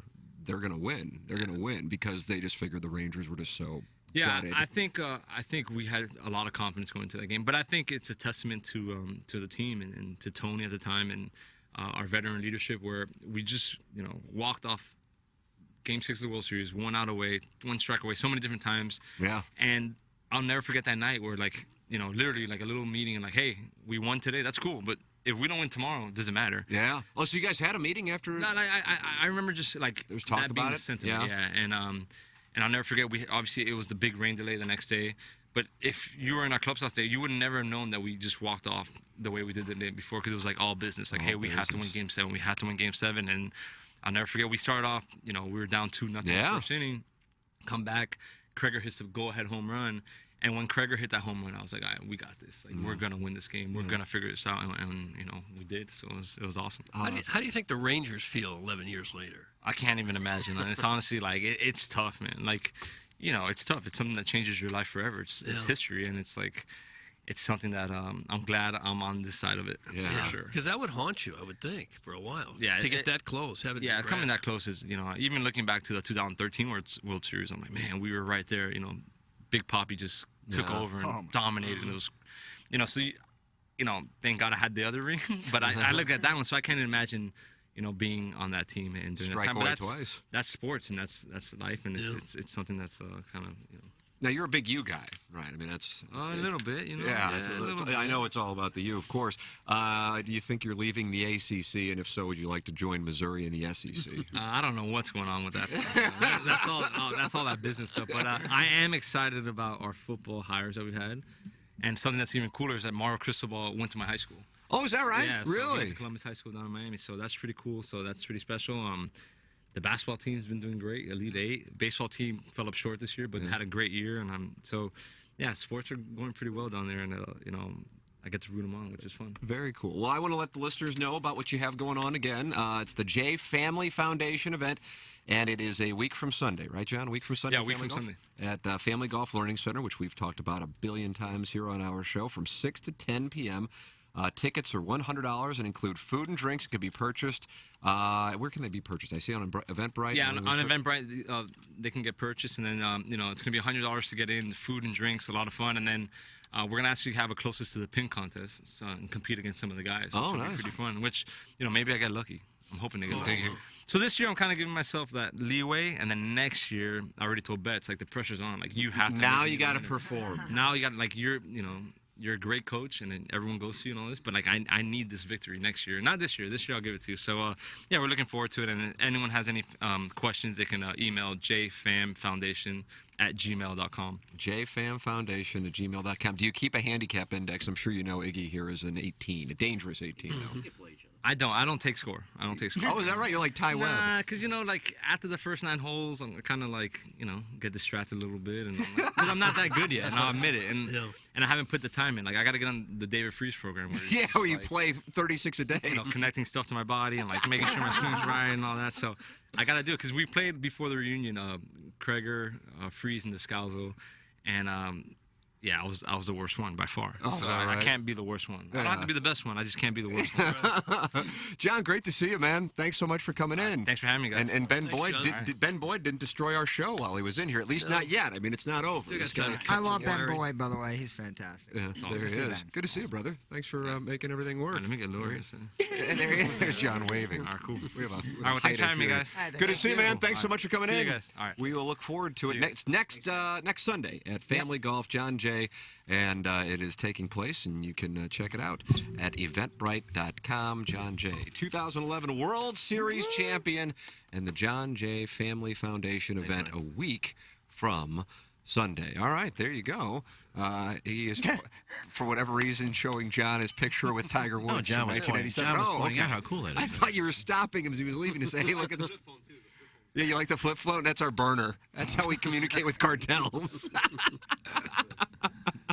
Yeah, it's quite a display for somebody to come in and see and probably go, what in the hell is this stuff here? Luckily, I pulled the Dillian card out. Yeah, always well, we do that before Sound Stories. All right, Design Air Heating and Cooling email of the day is coming up in a matter of moments. I would like to tell the audience about Stratum Structural Systems. If you go online, it's stratumrepair.com. You can work with the great Matt Ford and the great Brett Groman at Stratum Structural Systems. They are online at stratumrepair.com. This time of year, man, it gets super hot. And that's when people can have foundation issues. Don't let it happen to you. Work with Stratum Structural Systems, 314-620-8153, or go online at stratumrepair.com. Let them know you're a TMA listener. You get $100 off your repair project. It's Stratum Structural Systems. And Jackson, would you like to tell the people about Mark Hanna of Evergreen Wealth Strategies? Best in the business, Tim. Simple as that. Mark Hanna, he's so intelligent, but he's also such a great guy. Like, he's such a quality human being that, when it comes time where you give him a call, you want help with your finances, what he's going to do is he's going to listen to what you got. He's going to see what your future plans are, what your situation is right now, whether it be retirement soon, paying for college, who knows what it could be. Either way, Mark Hanna can help you out, and he'll cater a plan directly to you, for you, and so that you're not just getting a cookie-cutter plan, and he'll keep up with you and make adjustments as needed, because Mark is the best. So if you don't have anybody, if you're just throwing money into a savings account with no real plan, give Mark Hanna a call. And if you already have somebody, I consider making the switch over to Mark, because he's the best in the business. 314-889-0503, or go online at evergreenstl.com. Iggy, you're taking some shrapnel for not getting up and giving John Jay your chair. Oh, why would I don't think John wanted to sit. I didn't get the sense he did at all. Look at that chair. Yeah, on top of it, he would have been sitting down there. That would have been more hard. It'd be embarrassing to give John Jay this chair where it's like a little potty training chair when you're Is that what it is? It's a potty training chair. Yeah. So here, John, sit on this, and you'll be halfway down the. We should have gave him that and these reflective old school 80s headphones to really complete the set. Quit worrying about what I do in here. Seriously, man. Well, it's amazing we're still on the air with Ben Boyd around, because I thought he would try to a lot clip. of wiring. He was trying to snip over there. I saw him. So I'm doing it. Jackson wants to tell the people about Muggsy, and then I'm going to do a Design Air Heating and Cooling with him. Yeah, absolutely. The summer heat is here. Cardinal season's in full effect. 4th of July is coming up. You need a pant that's going to move with you, not against you. Doug, you want to talk about a 7th-inning stretch? Yeah. Wait till you put on those Muggsy shorts. They stretch right with you, don't they? Stretch right with you. They don't ride you inside like a hot-headed pitcher. There's Jack. There he is. They're 7th-inning stretch slacks. Absolutely, yeah. You wear those to the Cardinal game, and you're not have swamp ass. Your balls aren't all cupped up all together. Oh. It's all real comfortable, and also, of course, they look fantastic. A bunch of different colors, a bunch of different styles. They also have chinos, jeans, swim trunks that dry super quickly and have that lining, that inner thigh lining that makes it real comfortable for your balls. So free your balls once and for all. Get a pair of Muggsies, get anything you want. Entire order is 10% off using promo code TMA at Muggsy.com. Once again, free your balls once and for all with the most comfortable pants on the planet Earth at Muggsy.com, and use promo code TMA for 10% off your entire order. There it is. Muggsy, wonderful sponsor of TMA. I never got to this article about the science on anal pleasure. Yeah. Damn it. We'll save it for Tuesday. Oh, Tuesday. That's an evergreen That's story. a Tuesday. That's Yeah. evergreen. I agree with that. Yeah, but I hope at our orgy there will be a lot of it. It's time for the... Well, I had to tie it together and then segue. Okay. We'll bring the article as a pamphlet. Oh, Maybe we'll talk about it on Pepper and Genie. It's time for the Design Air Heating and Cooling. Yeah, there you go. Design Air Heating and Cooling email of the day. Title is emails because of Tim. Great. And then there's nothing. Oh. That's from Kevin's Hotmail. Kevin's Hotmail. Later in the clubhouse. The Got my winner. vote if it was about Tim. Due to my boyfriend Simon's wife insatiable need to be dutied on and the requirement that we maintain a strict... Do you say Wagyu? Wagyu? Do you say Wagyu? Wagyu beef? Wagyu only diet. Money is a little tight in our household. We have amassed a $20,000 Wagyu beef tab at the Wentzville Aldi's. Oh. This has forced us to buy our own Wagyu behind an old warehouse in Fenton, and I have even had to take on pro bono glory hole work to make ends meet. Oh. I've even resorted to reusing glory hole duct tape for my finishing jobs. I'm asking for your help. Please go out and sign my change.org petition for a year-long Wagyu beef tax-free holiday. Oh. That's from Gotta Scoot, Doug's Microphone Shadow. Doug's Microphone Shadow. I have a weird suspicion that Hugh is using random items around the house for personal joy. I could smell his holes left over on the remote. Saw some brown on the doorknob, and the hot dogs taste like his digested helmet nachos from the night before. And I then caught Hugh in the act. I heard a moan coming from the garage and then saw him using the handle of a rake. Pray for Hugh and his hole. It's from Sniff It Hole. Who is Hugh? I don't think we want to know. Sniffing holes. And finally, guys, I invited Michael Jordan to appear on my podcast, but he turned me down. Kind of a bummer, but he said there's just no upside, especially since I don't even have a podcast. It's sad that he said no, but it's even sadder that there physically isn't an actual podcast for him to appear on because I don't currently, nor have I ever, nor will I ever, host an actual podcast. Yeah, you heard Pepper and Genie, homie. He hosts. I reached out to a lot of big names like The Rock, Doug Gottlieb, and the ghost of August Bush, but they all said no, and each cited the fact that they've never heard of me. And again, I don't actually have a real podcast. I was so excited to ask old Augie for more free Cardinal tickets, and I was really looking forward to discussing Mizzou, St. Gabe's, and Duke joining the Big Ten. I guess I'll just go back to playing pretend with Liliac, that brother-sister cult, acting like a real band, and make my 23-year-old boss produce, record, edit, publish, and promote my interview that no one wants or even asked for. Nice. That's from the JV Golf Coach. Oh. Wow, he's got 4,000 views. JV Golf Coach. Really? Scathing little email. That's pretty good. Doug, that's what we have for the Design Air Heating and Cooling email today. Show me what you got, little mama. Show me what you got, little lady. Show I me like what you got. Kevin's Hotmail, but I'm going to go with the JV Golf Coach right there at the end. Yeah, it's pretty sad when an email that has no print or no words in it is actually the best one. I'm going with Kevin's Hotmail. I'm going to go with the JV Golf Coach. Damn, I'm going to go Kevin's Hotmail. JV Golf Coach, you've won the Design Air Heating and Cooling email of the day. Doug, you might want to tune in to 101 ESPN because Jackson's going to peacock around about the NBA ratings, and all hell's going to break loose. Oh, it's going to be glorious. Then the Colonel's going to come on to talk about the conference realignment. And there are a lot of people who just don't like college in general, much on the program. I'm getting to that point. That's going to be that's coming in. It's going to be a Banty Friday. It's going to be a Banty Friday leading into the 3-day weekend on Balloon Party 101 ESPN in a matter of about 4 minutes. What's on Pepper and Genie today?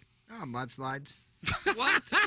It's another. Like the dessert, the drink? Nah. You talk about the terrain out there in California where when it rains? Just talk about going mud, and it's just another term for anal. That direct, but now that you...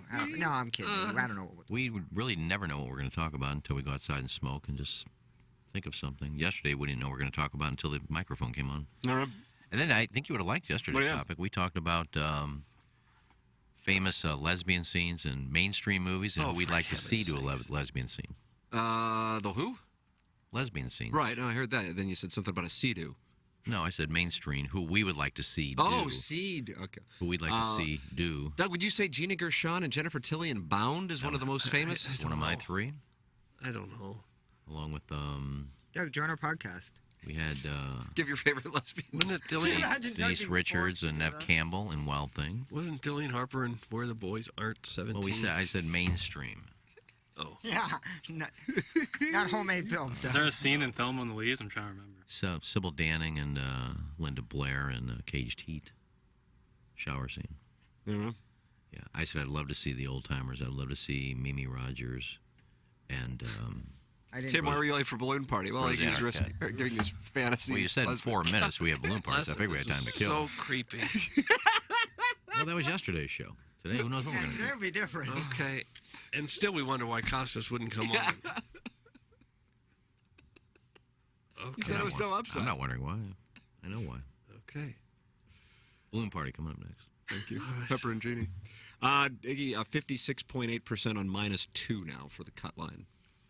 I still think 3. All right, that's 31.5.